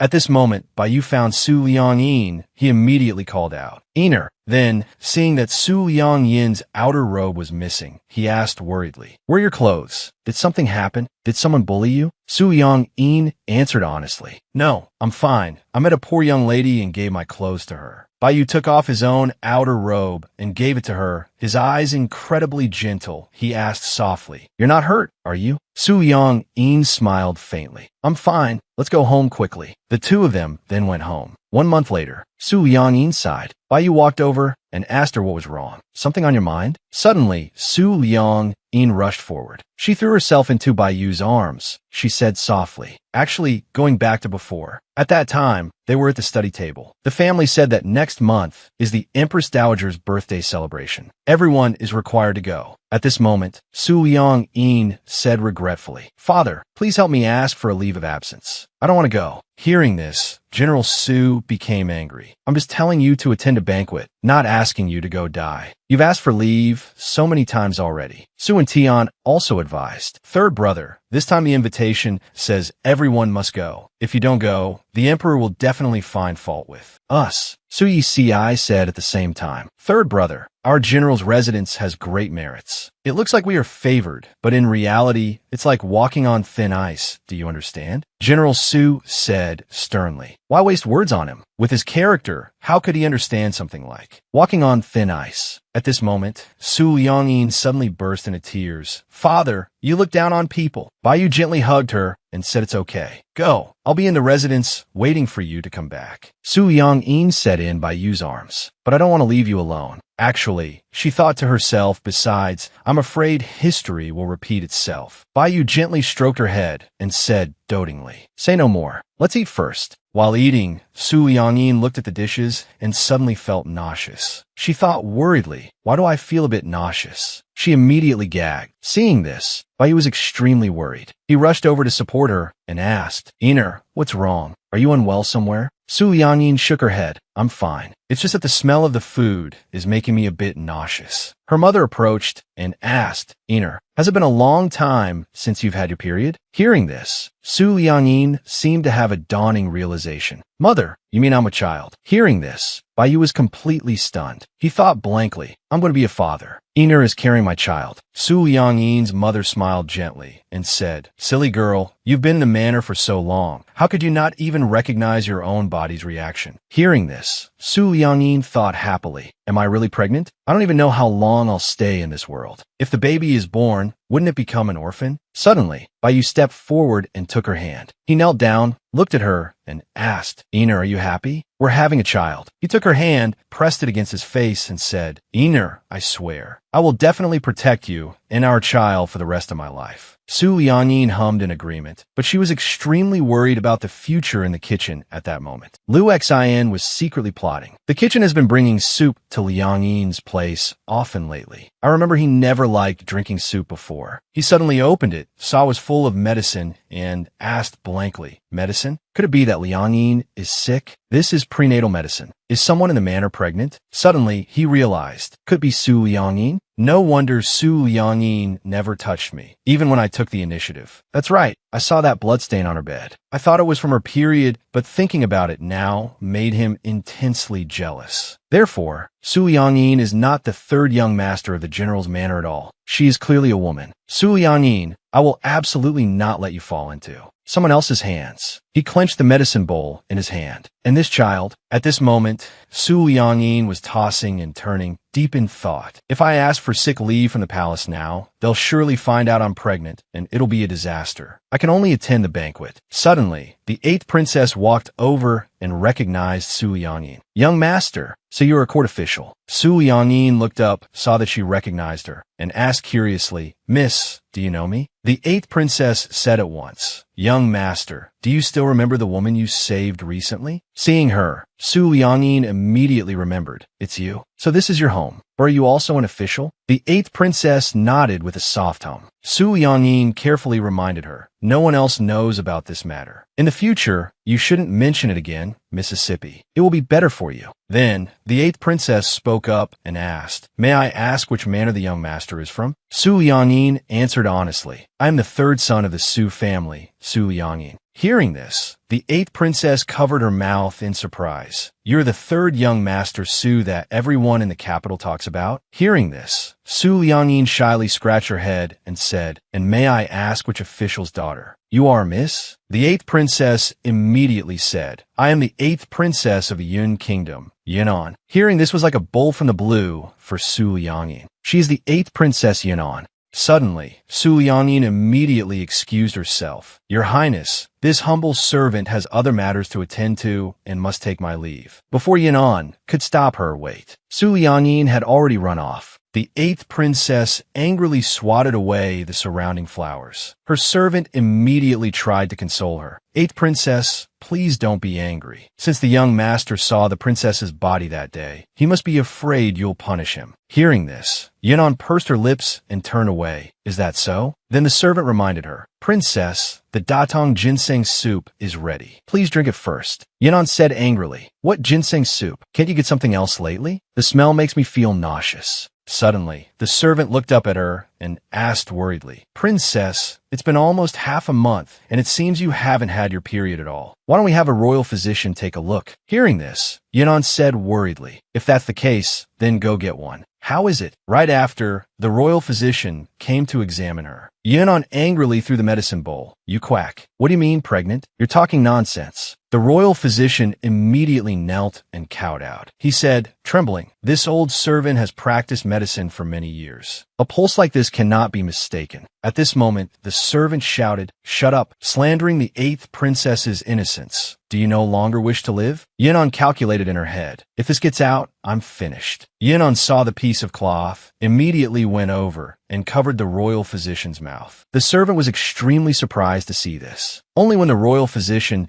stopped breathing did Yunnan feel less worried. That evening, Su Liangyin was strolling in the garden with Baiyu. Suddenly, Baiyu hugged Su Liangyin from behind and asked softly, Hiner, what's wrong with you? What is it, really? Tell me, and we'll figure out a way together. Su Liangyin was worried, her eyes downcast as she replied in a low voice, Baiyu, I'm sorry. She thought to herself, although I have returned to the past, I'm afraid there's no way to change your fate. Baiyu then said to her gently, why are you apologizing to me for no reason? Whatever it is, we'll share it together. Su Liangyin then avoided the issue. She threw herself into Baiyu's arms and replied, it's nothing. I'm probably pregnant, so I've become overly emotional. Baiyu also hugged her, stroking her head dotingly. Do you know? Sometimes I always have a bad feeling, as if I just need to blink and you will vanish without a trace. Hearing this, Su Liangyin shed a tear. She hugged him tightly. On the other side, the two of them had no idea that Liu Xian had been observing the entire situation. He clenched his fists in hatred. I won't let you get what you want. The next morning, Su Liangyin went to see General Su. She was utterly shocked. What? The emperor has decreed a marriage between me and the 8th princess, and we must wed in 3 days. Hearing this, Su Liangyin was terrified. Suddenly, she felt dizzy and was about to fall. Baiyu immediately rushed forward to support her and said, Iner, don't be afraid. I'm here. Su Liangyin was completely surprised. Why the sudden marriage decree? The rumors about me are so bad. No, I have to go see the 8th princess. Before Su Liangyin could leave, General Su said, the imperial edict has been issued. What's the use of you going now? Suddenly, a servant announced, the 8th princess has arrived. Everyone in the manor immediately bowed. Greetings, Your Highness the Princess. Yunnan waved her hand. Rise. We will all be family soon. There's no need for such formalities. Yunnan said shyly to Su Liangyin, Young Master Su, we meet again. That's not right. I should call you Prince Consort now. Suddenly, Yunnan noticed a person standing next to Su Liangyin. She was very surprised. What a handsome man. She then shyly asked Baiyu, May I ask who this gentleman is? Su Liangyin turned to look worriedly at Baiyu and said, Baiyu, I have something to discuss with the 8th princess. Please step aside for a moment. Su Liangyin said seriously to Yunnan, 8th princess, please follow this humble servant. Yunnan took Su Liangyin's hand and said, Why be so formal? You will be my husband soon. I'll go wherever you want to go. Su Liangyin then pulled Yunnan away. Baiyu watched with a worried expression.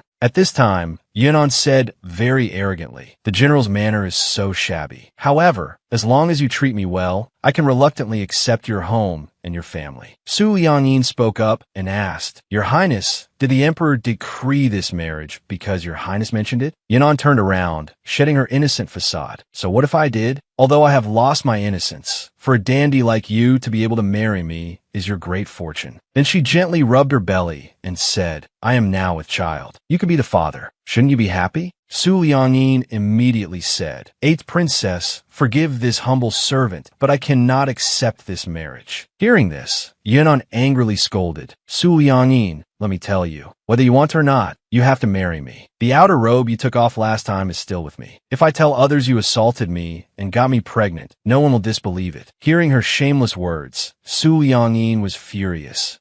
Su Liangyin clenched her fists. "I've really run into someone shameless. I've never met anyone so shameless." Yunan stepped closer, caressing Su Liangyin's face, and said, "I wonder if you're as capable as the last man? If you're not, perhaps that gentleman in white from earlier is." Su Liangyin slapped her hand away. "If you dare touch by you, I will kill you." Then she turned and left. From a distance, someone had overheard their entire conversation. The subordinate reported, "Today in the rear garden, young Master Su and the 8th princess said these things." Hearing this, Bai was furious. "Fine. Seize the 8th princess of the Yun kingdom. My Ener saved your life, yet you tarnish her name." He smiled faintly. "Doesn't the 8th princess want to be satisfied? Tonight, I will send people to make sure she is fully satisfied." The man in black heard this and replied hesitantly, "Yes." Suddenly, Baiyu had an idea. "That's right, sending you would only dirty you. Doesn't she have a group of elite guards? Let them do it. All of them must participate, understand?" The man in black immediately replied, "Your subordinate will do it at once." Inside Yun On's bedchamber, the guards immediately approached, their faces filled with wicked intent. Yunan screamed in fear, "What are you doing? Get out now! Get out!" Then, hands reached out and tore off the 8th princess's clothes. Yun On screams echoed through the bedchamber. At this moment, someone secretly set fire to Yun On's bedchamber. Seeing this, the servants immediately shouted, "Fire! Fire! Someone come quickly! Save the 8th princess!" A servant immediately went in and called out worriedly, "Princess." When she opened the door, she was utterly shocked by the scene before her. Van On immediately screamed, "Get out!" On the other side, a guard immediately reported to Bak Noyet, "Your Highness, the Emperor of the Yun Kingdom has silenced everyone at the scene. Yesterday's scandal has been sealed. Right now, the 8th princess is safe and sound in the palace, resting." Bak Noyet said coldly, "Summon the soldiers and await orders." He angrily clenched his fists. The guard quietly reported, "Your Highness, although the Emperor of the Yun Kingdom is an incompetent fool, if this leads to a war between our two countries over the 3rd young Master Su, countless people will die and be injured." Hearing this, Bak Noyet angrily kicked the guard away. What in this world is more important than her? The guard immediately bowed his head. "This subordinate has overstepped. I will go and relay the order right away." To Luong, AM stared outside, dazed and sad. The fat cat suddenly appeared and said, "You unlucky thing. You seem to be in low spirits lately." To Luong, AM said worriedly, "Things are exactly the same as in the past. I can't reverse it at all." The fat cat sighed, "But you've already changed so much. You've won the love of the perfect big boss. He's alive. This time it's a happy ending." But to Luong, AM was worried. But what if his fate is still to die in the end? The fat cat advised, "You fool, you have to understand that this story has already come full circle. All you've done is just change some of the processes." Suddenly, the fat cat noticed Bak Noyet entering and immediately disappeared. Seeing it, Bak Noyet asked, "Where did you get this incense burner?" To Luong, AM said to Bak Noyet, "Didn't you bring this incense burner?" Bak Noyet picked it up and sniffed it lightly. Fortunately, it's just ordinary Bak Lin Mok incense. To Luong M, seeing his vigilance, said, "Perhaps a servant left it in the wrong room." Bak Noyet, being a perfectionist, "Possibly, but for safety's sake, we should still throw it away." To Luong AM replied with a yes. Then Bak Noyet threw the incense burner away. To Luong AM asked him, "Bak Noyet, for the sake of the general's manor, I have to get married tomorrow. Will you blame me?" Bak Noyet sai to to Luong fine. "Even if you get married, what could possibly happen between you and the 8th princess?" Hearing this, to Luong AM immediately, blushed, then drank some tea to hide her embarrassment. Seeing her like this, Bok Noyet chuckled lightly. All right, I won't tease you anymore. Stop puffing up your cheeks. To Luong Am pouted. Liar. Every time you say you won't tease me, you never keep your word. As she took a sip of tea, she suddenly let out a small cry. To Luong Am immediately felt a sharp pain and clutched her stomach, crying out. Seeing this, a worried Bok Noyet rushed over and asked, Luong Am, what's wrong? To Luong Am gritted her teeth and exclaimed, it hurts so much. My stomach hurts so much. Seeing this, Bok Noyet immediately called out worriedly. To Luong Am clutched her stomach tightly. Why, child? After the imperial physician was called to examine her, To Luong Am's mother looked at her worriedly. Everyone came to see. Why is my Emmer's fate so bitter? Bok Noyet took all the blame upon himself. It's all my fault. If I had discovered that the incense in the burner, when combined with the tea, would cause a miscarriage, Luong Am wouldn't be like this. To Deep Tu said, this isn't your fault. No one knew that the fragrance from the incense burner combined with tea would cause a miscarriage. Bok Noyet seemed to realize something. He immediately flicked his sleeves and left. Seeing this, everyone immediately called after him. Bok Noyet, where are you going? On the other side, Luke Tom laughed loudly. To Luong Am, you are mine. I won't let you carry another man's child. Ha ha ha. Bok Noyet, sword in hand, walked to Luke Tom's room. He angrily kicked, opened the door, and stared straight at him. Seeing this, Luke Tom shouted, what are you planning to do? Bok Noyet immediately grabbed him by the throat, shouting furiously, you have some nerve, daring to harm my child. Luke Tom struggled to loosen Bok Noyet's grip. What proof do you have that I poisoned the tea? At this moment, Bok Noyet loosened his grip and threw him to the ground. Your family used to primarily deal in medicinal herbs. In this manner, besides you, who else would know that Bok Lin Mok incense, when mixed with tea, would cause a miscarriage? Hearing this, Luke Tom smirked. I thought my family was already ruined. I thought my life was over, but then I met To Luong Am. She was like a new rebirth for me. Then, Luke Tom turned to look Bok Noyet straight in the eye. But after you arrived, she wouldn't even spare me a glance, wholeheartedly throwing herself at you. Why? I hate you.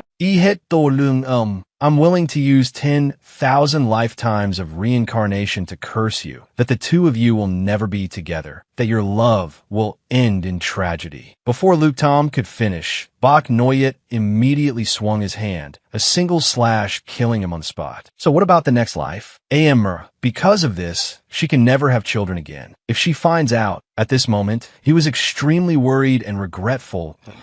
Rest assured, no matter what happens, even if I die, I will definitely protect you. The next day was the wedding day of To Luong Am and the 8th princess. To Luong Am's mother was extremely worried. Our Amr's fate is truly bitter. Something like that just happened yesterday. Yet today, she still has to go through with the wedding ceremony. General Su also whispered to her, perhaps this is fate. Both of them were incredibly sad. At this moment, Bok Noyet stood in the crowd, thinking to himself, I can't turn against the Yun kingdom for now. I can only let Amr suffer. He clenched his fists. Right now, I cannot go to war and face the old general on the battlefield. Afterwards, when the two entered the bridal chamber, Vanon took off her robes, revealing her figure, and said, what are you still waiting for? Come here. All right, that white-robed young master from last time, he wasn't bad. Call him over to serve me in bed as well. Hearing this, To Luong Am was furious. She clenched her fists, pointed straight at her face, and said loudly, you are the 8th princess. How can you say such shameless things? Vanon smirked and said, it's his good fortune to be able to serve me in bed. To Luong Am, with that scrawny body of yours, how could you possibly satisfy me? I'm doing you a favor. Hearing this, To Luong Am immediately slapped her across the face. Vanon was completely shocked. She raised her hand to strike back. You dare to hit me, the princess? At this moment, To Luong Am blocked her hand and warned, if you dare say another word to insult him, I will definitely kill you. Hearing this, Vanon snorted coldly. I heard that the 3rd young master of the Su Manor is a eunuch. That day you were with that white-robed man, I saw another man standing in the corner by the door. Judging by that expression, you must have been jilted, right? Hearing this, To Luong Am immediately shouted, shut up. Hearing that, Vanon immediately kicked her, sending To Luong Am flying to the ground, crashing into a table. It shattered, and she cried out in pain. Vanon sat on top of her, strangling her, and asked, "For a bitch like you to marry me is a blessing from 8 generations of your ancestors, and you're not even grateful to me."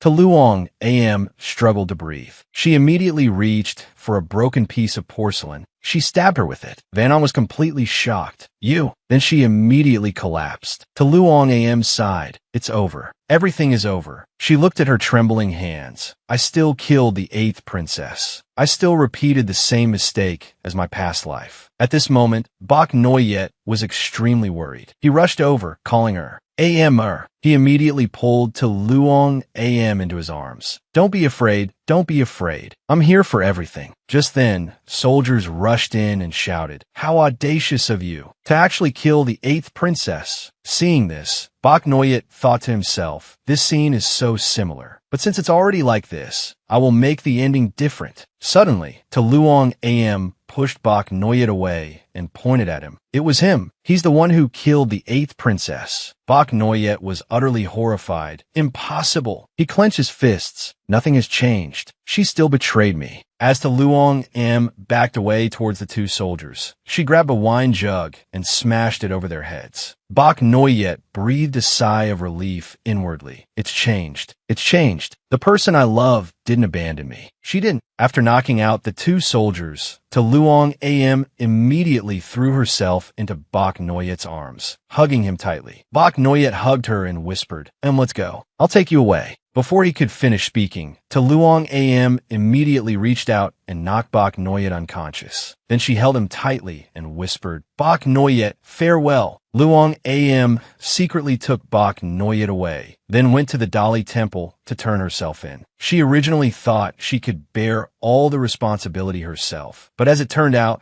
the emperor of the Yun kingdom completely refused to admit his daughter was at fault, and even used this as a pretext to order the extermination of the general's manor's 9 generations, sealing off the entire Su general's manor. On the day of the execution, people whispered to each other, "Extermination of 9 generations. How cruel." I heard from others that this 3rd young master of the Su family accidentally killed the 8th princess. What a pity. General Su is the god of war of the Yun kingdom, yet he's being executed just like that. Aren't the soldiers heartbroken? Shoo, lower your voice. Don't bring disaster upon yourself. At this moment, To Luong AM was on the execution platform, utterly devastated. "Father, mother, brother, I'm sorry to you all in this life. In the next life, you must all stay far away from me." At this moment, To Luong M's mother gently comforted her.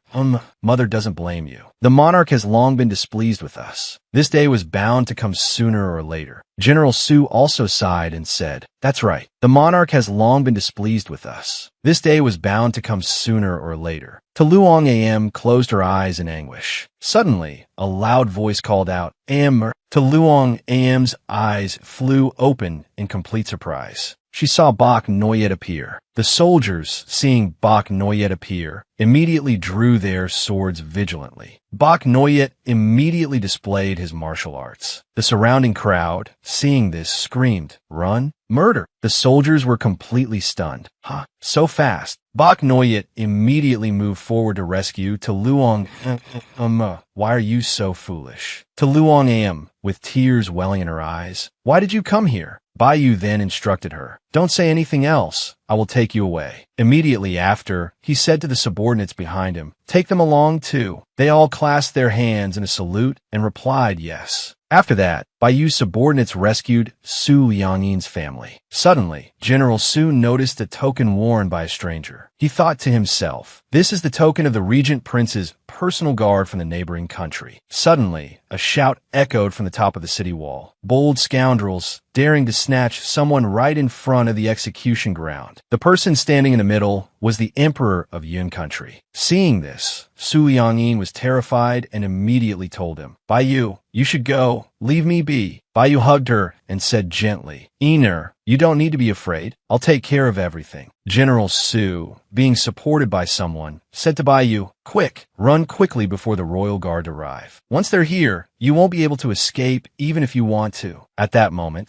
the emperor of Yun country angrily shouted, "None of you will escape today." He ordered the soldiers on the city wall to shoot their bows, and arrows rained down one after another. but there were still civilians below. The Duke of State Protection, standing beside him, saw this and said worriedly, "Your Majesty, the common people have not all left. We cannot release the arrows." The Emperor of Yun country glanced at him and said, "What will happen if the treacherous officials and scoundrels escape? I would rather kill 1,000 by mistake than let one escape." He then waved his hand and said, "Order the arrows to be released." Following that, a barrage of arrows shot down. Bayou's guards immediately moved to block the arrows. But unexpectedly, those arrows also rained down on the innocent civilians nearby. Seeing this, the Duke of State Protection tried to dissuade him. "Your Majesty, if they keep shooting, half the people in this imperial city will die." The Emperor angrily pushed him away. "Get lost. I don't need you to tell me these superfluous things." Liu Xin ran over from somewhere to support the Duke of State Protection. He asked worriedly, "Grandfather, are you all right?"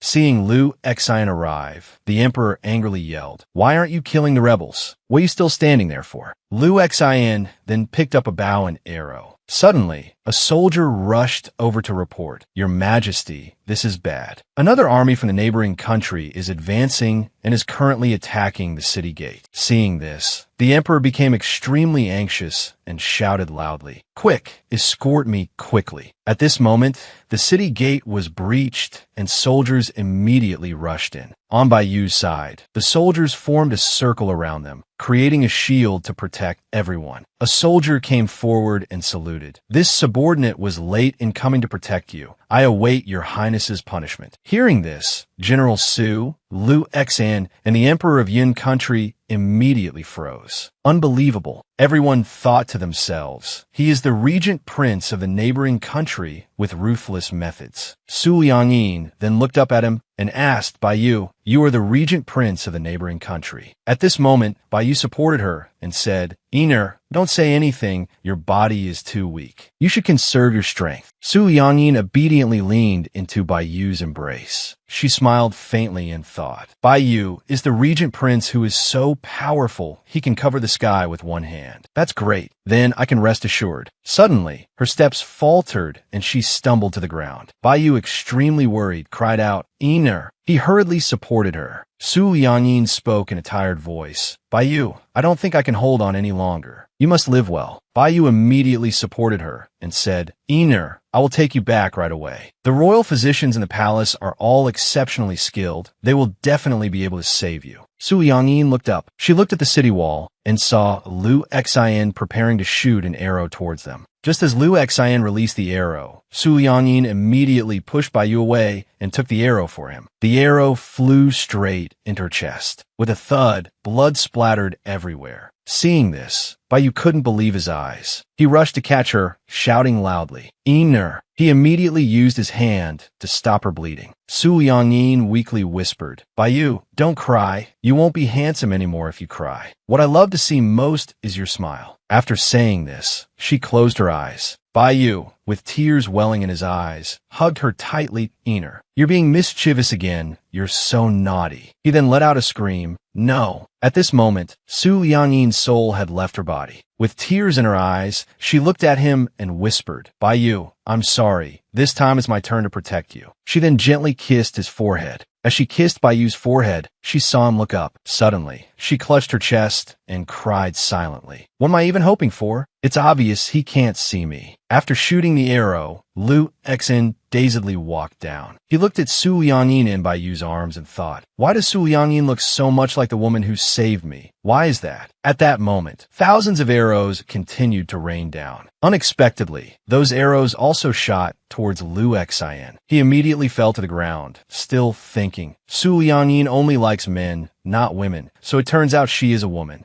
The fat cat appeared at this moment, cheering, "Excellent, Big Jinx." At the final moment, the big boss's hatred and malice towards you have all dissipated. Mission complete. Su Liangyin covered her mouth and cried. Seeing this, the fat cat sighed. "Let's go, Big Jinx. It's all over now." It then took Su Liangyin away. Upon returning to the system, she suddenly recalled the memories. Suddenly, she opened her eyes to find herself standing before a large gate. She reached out, preparing to touch the gate, when rose vines shot out, wrapping around her hand and making it bleed. Su Yanyin immediately pulled her hand back. She was very surprised to see her hand heal itself. The wound was gone. What is happening here? It seems my mind has been too chaotic lately, causing hallucinations. The fat cat suddenly appeared and announced, "Ready? I'm going to take you through time and space to see handsome men. Big jinx. After I open the third life, all my spiritual power will be depleted. I will fall into a deep sleep and will probably only wake up in the middle or late stage of the mission. Are you mentally prepared?" Su Yanyin looked up at the fat cat and said, "I'm mentally prepared. Let's begin." The fat cat looked at her worriedly and said, "Have you really let go? Seeing you smile like this, I can't stand it. Seeing you smile gives me goosebumps." Su Yanyin lowered her eyes sadly and replied, "Having made a mistake,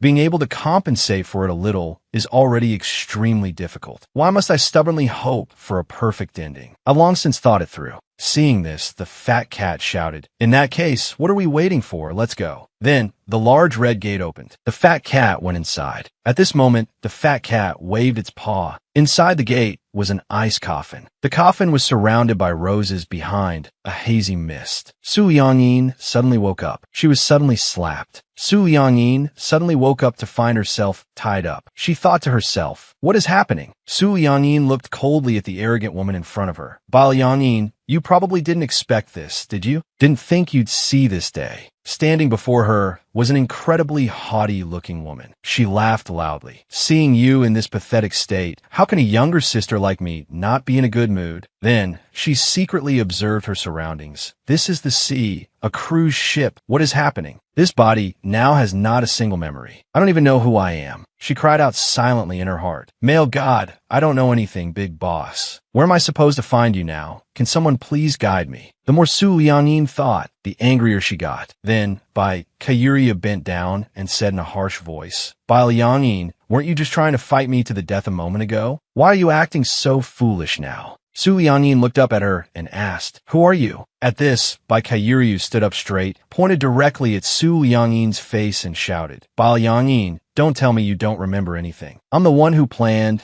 to ruin your purity. I'm also the one who stole the man you love most. So what's with you having amnesia now?" Su Yanyin lamented inwardly. "Aren't I supposed to be the great villain of this world? How come in this life I'm being played by a white lotus?" Suddenly, Kairia grabbed Su Yanyin's collar, dragged her to the cruise ship's railing, and said angrily, "Don't think I'll let you go just because you're pretending to have amnesia. You must die today." Seeing the imminent danger, Su Yanyin immediately shouted, "Miss, what's the matter with us? Let's talk it over slowly. You can keep me and kill me slowly. Wouldn't that be more enjoyable?" At this, Kairia immediately screamed, "You want to live, dream on." She then pushed Su Yanyin into the sea. Gurgle. She then sank deep down. She lamented inwardly, Why did the third life put me in this situation? Isn't this just certain death?" She gradually ran out of oxygen and was about to close her eyes. It's time to rest. Suddenly, she saw a fishtail just before her eyes closed completely. After waking up, Su Yanyin found herself washed ashore on a beach. She was extremely surprised. "Great, I'm not dead." Then she looked around the island. What kind of bad luck is this? How did I end up drifting to this deserted island? Don't tell me I'm going to stay here for the rest of my life and become a wild person living on a deserted island. All around was silence. This is truly a joke. But I'm so hungry now. She then hugged herself because of the cold. I'd better find a way to start a fire first. Otherwise, I'll freeze to death before I starve to death. After a while, she was determined to start a fire and managed to catch a fish and dry her clothes. As she grilled the fish, she thought to herself, after this, when I get back, I must find the male god to settle the score. Every time he transmigrates me, it's always full of problems. Oh well, I'm lucky I found a fish on the beach. Otherwise, I would have starved to death. Suddenly, she looked out at the sea. She was extremely puzzled, wondering if she was just imagining things. Why do I keep feeling like someone is watching me? She dismissed it and focused on eating the fish. Oh well, whatever happens, eating comes first. Little did she know, beneath the sea, Yunnan was secretly watching her. Just then, as Liang Yin was gnawing on the fish, she suddenly looked down and spotted a figure under the sea. She immediately cried out in fear, startling Yunnan below. She instantly backed away. Was that a shark just now? I feel like I've seen that tail somewhere before. Then she thought back. When I fell into the water, the ropes weren't untied. By inertia, I should have sunk to the bottom of the sea. But how did I end up floating to this small island? This is completely unusual, unless she immediately thought of a possibility. A dolphin must have saved me. She immediately shouted, "Yoo-hoo, dolphin, are you there?" Then she saw a movement under the sea's surface. She was extremely curious. So, I really was saved by a dolphin. She then smiled happily and said, "Thank you, big dolphin. I don't have a single penny to buy you cakes to eat right now, but I will sing a song for you as a thank you gift." With that, she began to sing. Spring comes again with someone's arrival. The smoke and fire of war cripple the setting sun. Flowers bloom in profusion, then scatter. Youth has passed. The morning blossoms fall, an unbearable sight. The path of fate, a dreamless, severed soul. Across the river of oblivion, one cannot forget the sighing person. Beneath the ancient well, the moonlight feigns longing. Petals drift through the resentful wind, inherently cold. Leaving the gloomy shop, things turn from chaos to order. After she finished singing, she dreamily laid down on the beach and fell asleep. As she slept, Yunnan slowly emerged. He gazed at her, mesmerized. He gently caressed her cheek, his eyes filled with affection. A moment later, he dove back into the sea and left. The next morning, Liang Ying groggily woke up. Her eyes widened in surprise. On the sand, a few small fish were flopping about. She let out a delighted ooh. Then she discovered a necklace. She picked it up and asked herself, a pearl necklace? She imagined the dolphin making the pearl necklace itself. I didn't expect this dolphin to be so talented. She then threw her own necklace into the sea and said, "Thank you for giving me this necklace. This is my return gift to you." With that, she swung her arm and threw her necklace down. She quickly got dressed and straightened her clothes, smiling as she cherished the pearl necklace around her neck. In the distance, a ship approached. She immediately waved her hands and shouted, "Help, help, over here, over here." On the yacht stood Gu Yanma. He told his subordinate, "Bring her up." After completing the task, the subordinate reported, "Young Master Gu, the young lady has been rescued." Upon receiving this information, Gu Yanma thought to himself while drinking wine, "By Liang Ying, I never thought you were so scheming. You don't even consider logic when you lie. If you've lost your memory and forgotten the past, how can you clearly remember that your sister pushed you into the sea? Xiu'er is so innocent. How could she be as malicious as you claim?" He gazed at Liang Yin's white figure and thought to himself, "To get me, you truly stop at nothing." At this moment, Yunnan emerged from the sea, watching Liang Yin's figure recede further and further away. He held her necklace, his eyes filled with worry. The merman guards suddenly appeared behind him and said, "Your Highness, we've finally found you." After Liang Yin was brought onto the ship, that evening, she peeked out of her room. "I'm so hungry, and no one has brought any food. I'll just have to find some myself." She smelled a faint, fragrant aroma and immediately opened the door to follow it. If there's the smell of alcohol here, there must be food. She went into her room, opened a refrigerator, and happily hugged a pile of food. Suddenly, she ran into someone. Seeing her, the person immediately cornered her against the wall, looked at her coldly, and said, "You've got some nerve." Liang Yin looked up at him. This man is quite handsome.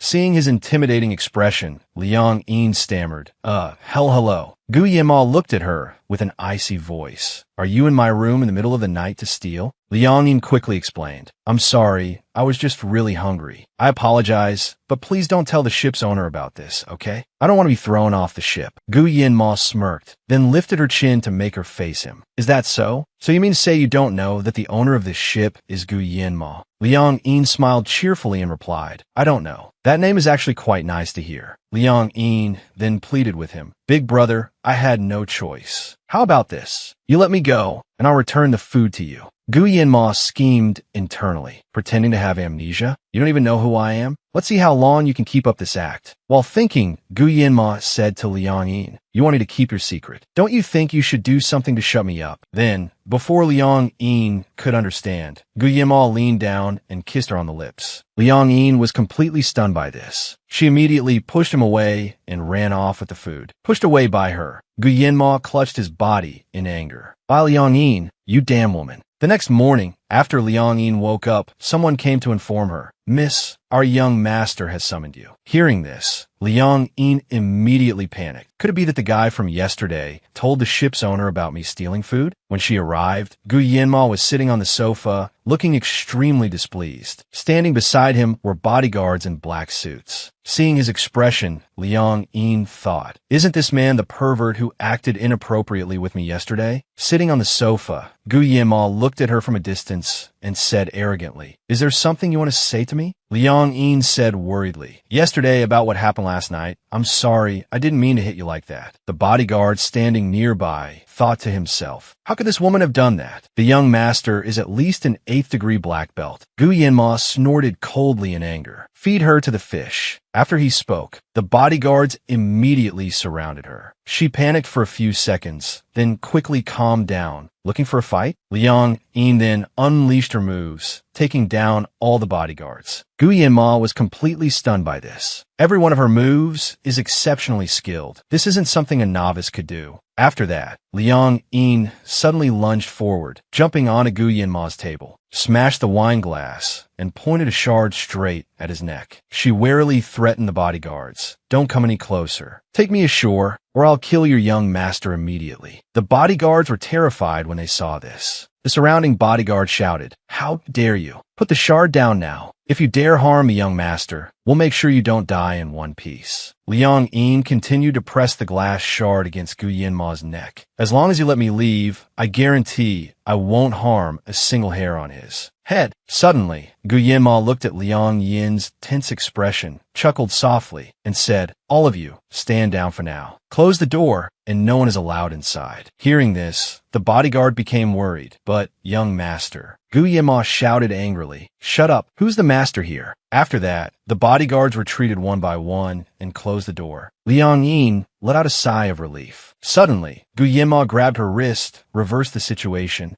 and pinned her onto the sofa. Liang Yin grew worried. This man is too strong. Then, Gu Yanma pinned both of her wrists with one of his. Liang Yin stammered, You deliberately didn't fight back just now, didn't you?" Gu Yanma leaned down, lifted her chin, and said, "I thought you were just a little thing causing a small disturbance, but I didn't expect your skills to be so good. You really are unfathomably deep." Hearing this, Liang Yin immediately became wary. "What do you really want?" Suddenly, Gu Yanma noticed her missing necklace and said, "Where did you get that necklace on your neck?" He thought to himself, "She's not wearing it. That necklace was a birthday gift I bought for her." She was overjoyed when she received it. She always wore it around her neck after that. He then caressed her new necklace. Liang Yin said, "This is mine, a gift from someone else." Hearing this, Gu Yanma fell silent, then let go of her and scolded, "Get out." Liang Yin was surprised. Gu Yanma shouted again, "I told you to get out." Hearing this, Liang Yin immediately ran away. "Hey, let me go just like that? It really feels like a dream." At this moment, Gu Yanma clenched his fists in anger. "By Liang Yin, you once said you would wear that necklace for the rest of your life, but you gave it to someone else and replaced it with another. You changed it to deliberately deceive me." He angrily ran his hands through his hair. "What's wrong with me today? Why am I getting angry over that malicious woman?" After the ship docked, Liang Yin was released ashore. She immediately clasped her hands and said loudly, "Young master, let's not meet again." Gu Yanma stood silently by the yacht. He thought to himself, "Is she the happy to leave my side?" The bodyguard behind him looked at his master's figure and wondered, what's wrong with the young master? How could he let her off so easily? Could it be that the young master has fallen for her? But isn't the young master in love with his fiancée, Miss Baichocho?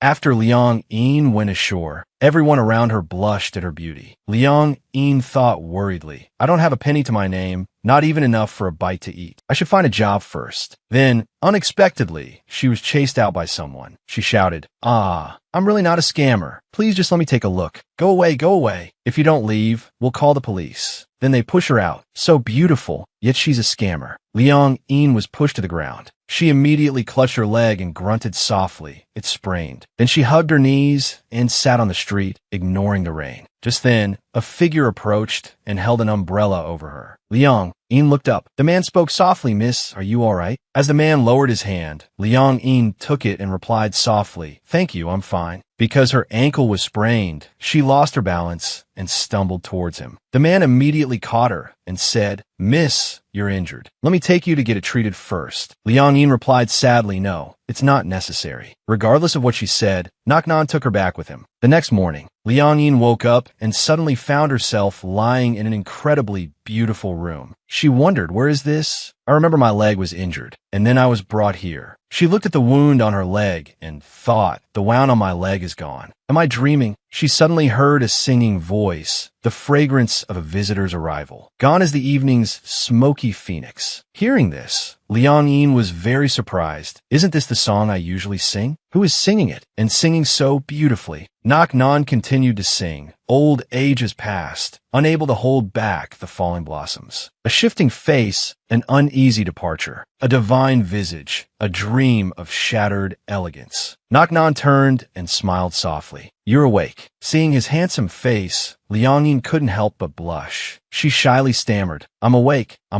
Thank you." She looked at the color of Nan's eyes. His pupils were golden. "He's not wearing contact lenses, is he?" Nan pointed to his face and said, "Is there something on my face?" Liang Yin, embarrassed, blushed and said, No, there's nothing." Suddenly, she stepped back, but not paying attention to what was behind her, she tripped. She thought to herself, "This is the second time. Do my legs have an automatic falling mode?" Nan immediately caught her. Being held by Nan, Liang Yin smelled a faint, pleasant scent with a light floral note and a hint of the sea. Afterwards, she felt embarrassed. Nan placed her on a chair. Liang Yin said shyly, Thank you.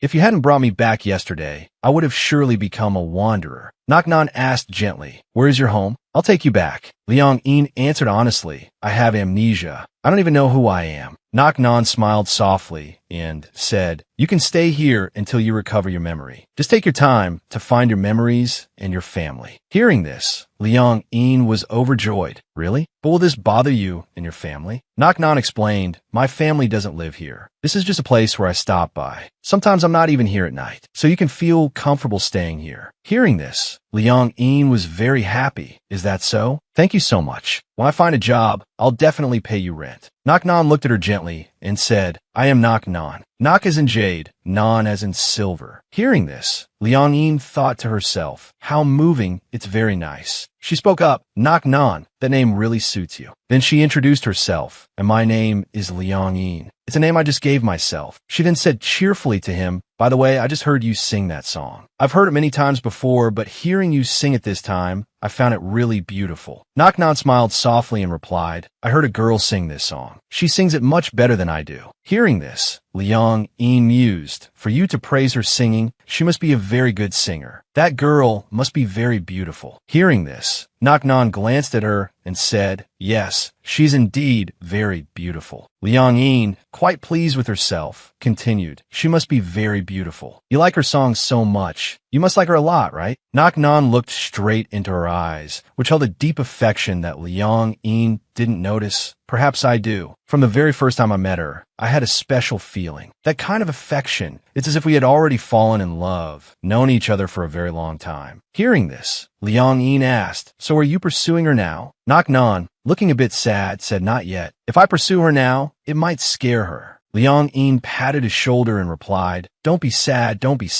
I'll help you pursue her. I guarantee she'll fall into your web of love immediately." Nan gently agreed. Suddenly, he heard a noise from the sea. He immediately turned and looked out warily. Suddenly, Nan hurriedly left, only instructing her, "I have something to attend to. I have to go. I'll come visit you later when I have time." Liang Yin was extremely puzzled. What happened to him? Why did his expression suddenly change? And why did he leave in such a hurry? Then she suddenly covered her mouth, as if she had thought of something.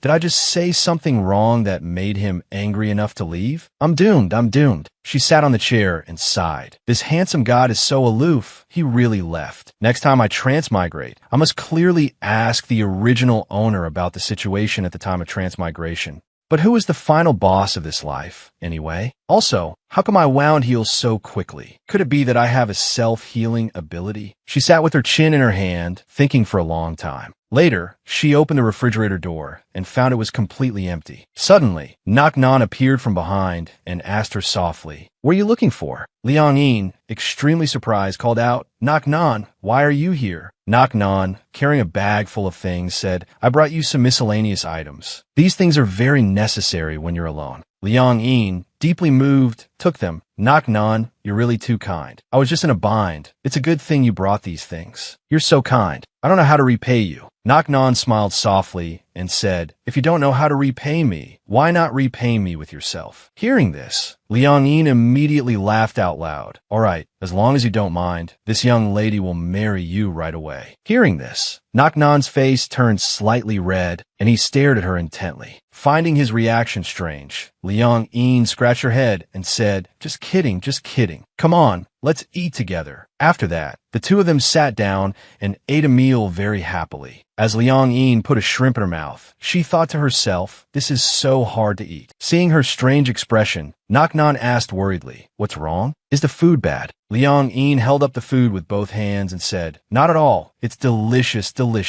Nan gently reached out to wipe a crumb from the side of her mouth and said softly, "Eat slowly." Embarrassed, Liang then said to Nan, "You should eat too." Nan chuckled and hummed in agreement. That evening, Liang prepared to take a bath. She sat in the bathroom, soaking in the hot water, when she suddenly discovered a mark on her shoulder. She recalled her previous life, when Bak Noyat hugged her and said, "Big sister, let me leave a mark on your soul, so that our reincarnations will not be separated." Liang rested her head on her knees and thought, "It has come with me to the third world, but it still hasn't disappeared." After finishing her bath, she wrapped herself in a towel, and as she was about to get dressed, she realized, "Oh no, I forgot to bring my clothes in." She called out, Nan, can you help me?" Nan walked to the bathroom door and asked, "Inin, what's wrong?" Hearing him call her that, Liang felt shy and thought to herself, "Inin, that sounds so intimate." Then she said, I'm fine. I just wanted to ask if you were outside." She suddenly realized and chided herself, "What nonsense am I talking?" At that moment, Nan walked to the sofa, picked up a bag of clothes, and asked, "Inin, do you want me to bring you your clothes?" Liang covered her face and cried out internally, "This is so embarrassing." She opened the door a crack and said, "Thank you, just hand them to me." Seeing her fair shoulders exposed, Nan blushed slightly. Then he handed the clothes to her. After Liang finished dressing and came out, she said softly, Nan, thank you." Seeing her beautiful appearance, Nan seemed mesmerized, only able to stare intently. Liang looked up at him and said, Nan, do you want to go for a walk on the beach with me? While we walk, I can teach you some tricks for wooing girls. Hearing this, Nan was stunned. Liang continued cheerfully, "Didn't you want me to help you pursue the person you like? Now is the perfect time. I'll show you." Because the dress was too long, as she walked, she suddenly stepped on it and started to fall. Nan immediately reached out and caught her, causing her to fall into his arms. Suddenly, a strap on the dress broke, causing it to slip down and reveal her entire figure. Extremely embarrassed, Liang immediately bowed her head, hugging herself and letting out a cry. A moment later, the two sat silently on the sofa with somber faces. Nan said embarrassedly, "Inin, I'm sorry. I didn't do it on purpose." Liang said in a small voice, This wasn't your fault. It's because I wasn't steady on my feet and fell. You don't need to take it to heart. I'm fine." Then Nan looked at the time on his watch and hurriedly left, saying, "You should rest first. I'll come see you tomorrow." Seeing him leave in a hurry, Liang was very surprised. Nan isn't angry, is he? The next day, Liang peeked out and saw him in the kitchen. She asked happily, "You're here?" Nan, who was cooking, gave a slight nod. Liang curiously walked over to watch him cook. She wondered, "Are you making breakfast? Is this your first time cooking?" Nan looked at her gently and said, "This is indeed my first time cooking. But it's lunchtime now." Not paying attention, he cut his hand. Seeing this, Liang said worriedly, "Your hand is bleeding. Why are you so careless?" Then she took Nan's wrist and suddenly realized his hand was very cold. Nan shook his head and said, "It's nothing." Liang took his hand and sucked on the injured finger. Seeing this, Knock Nan was extremely surprised. Liang Yin then realized what she had just done and said,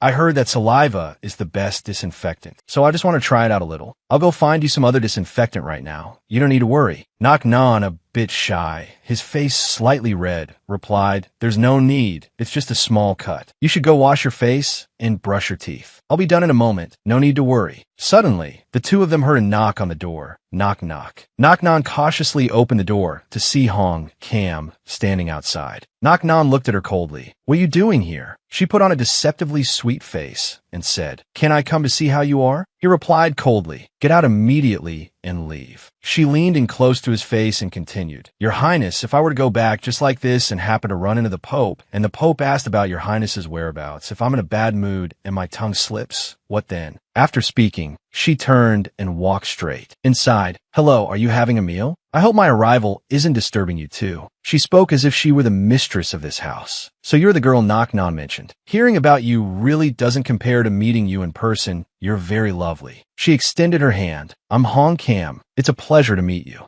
Luong Am could tell right away that Hong Cam's smile was filled with malice. Her hand was also very cold, just like Knock Nan's. Hong Cam asked, Why are you looking at me with such surprise? But as someone living off another's charity, she didn't dare to voice her opinion. Luong Am gave a fake smile. It's nothing. Sitting down at the table, Knock Nan said, Hurry up and eat. Didn't you say yesterday that you wanted to go look for a job? Luong Am replied happily, Yeah, let's go as soon as we finish eating. At this time, it clearly wasn't very sunny outside, but the two of them were each holding a black umbrella. Luong Am stood between them and thought, Now this is how you do skincare. No wonder their skin is so fair. It seemed that because she had been on shore for too long, Hong Cam started to feel uncomfortable. She frowned. I can't walk anymore. You two go on. Luong Am saw that Hong Cam's expression was a bit strange, so she called out, Wait, but Knock Nan stopped her. Just leave her be. Luong Am looked over at him and said, Why don't you rest for a bit? I'll go by myself. And have a look. Knock Nan looked at her and smiled. It's okay. Let's go. We'll look one more time. If we can't find anything, we'll head back. Standing under the sun for too long, Knock Nan also started to feel unwell, sweating profusely with a pale face. Wounds also began to appear on his feet, bleeding red. It wasn't until it got dark that Luong Am decided to give up. Forget it. Let's not look anymore. I don't have an ID right now, so people don't want to hire me. Let's go back. Knock Nan started to hallucinate and feel dizzy. Knock Nan, what's wrong with you? Why is your face so pale? Knock Nan looked at her. I'm fine. She quickly supported him. Let's hurry and find a place to rest for a bit. Knock Nan patted her head and said, I just remembered I have something to do at home. I'll go first. Can you get back on your own? She said worriedly. Knock Nan, why don't I take you back? It's okay. You go back first and be safe. I'll come find you tomorrow. After saying that, Knock Nan turned and left. She immediately felt that something was wrong. She had a feeling that something wasn't right, but she decided to forget it and go home first. That night, after returning home alone, as soon as she stepped inside, she saw a fish scale that had fallen in the room. In the evening, Luong Am was holding the ocean blue fish scale. She was bewildered. What is this? It's so cold. This looked a bit like a fish scale. Meanwhile, under the ocean, Knock Nan was severely injured. Seeing this, the queen, Knock Nan's mother, sobbed and asked worriedly, My royal son, why are you so foolish? Knock Nan comforted her, wiping away his mother's tears and said, Royal mother, I'm fine. Suddenly, Knock Nan's father, the king, arrived and shouted, You fool! It was bad enough that you frequently left the palace before, but now you even dare to make a deal with the Black Witch. Do you think you've lived too long that you dare to go to the mainland? The queen spoke up, Your Majesty, Knocker is already in this state. Please don't blame him anymore. At this, the king angrily yelled, It's because you all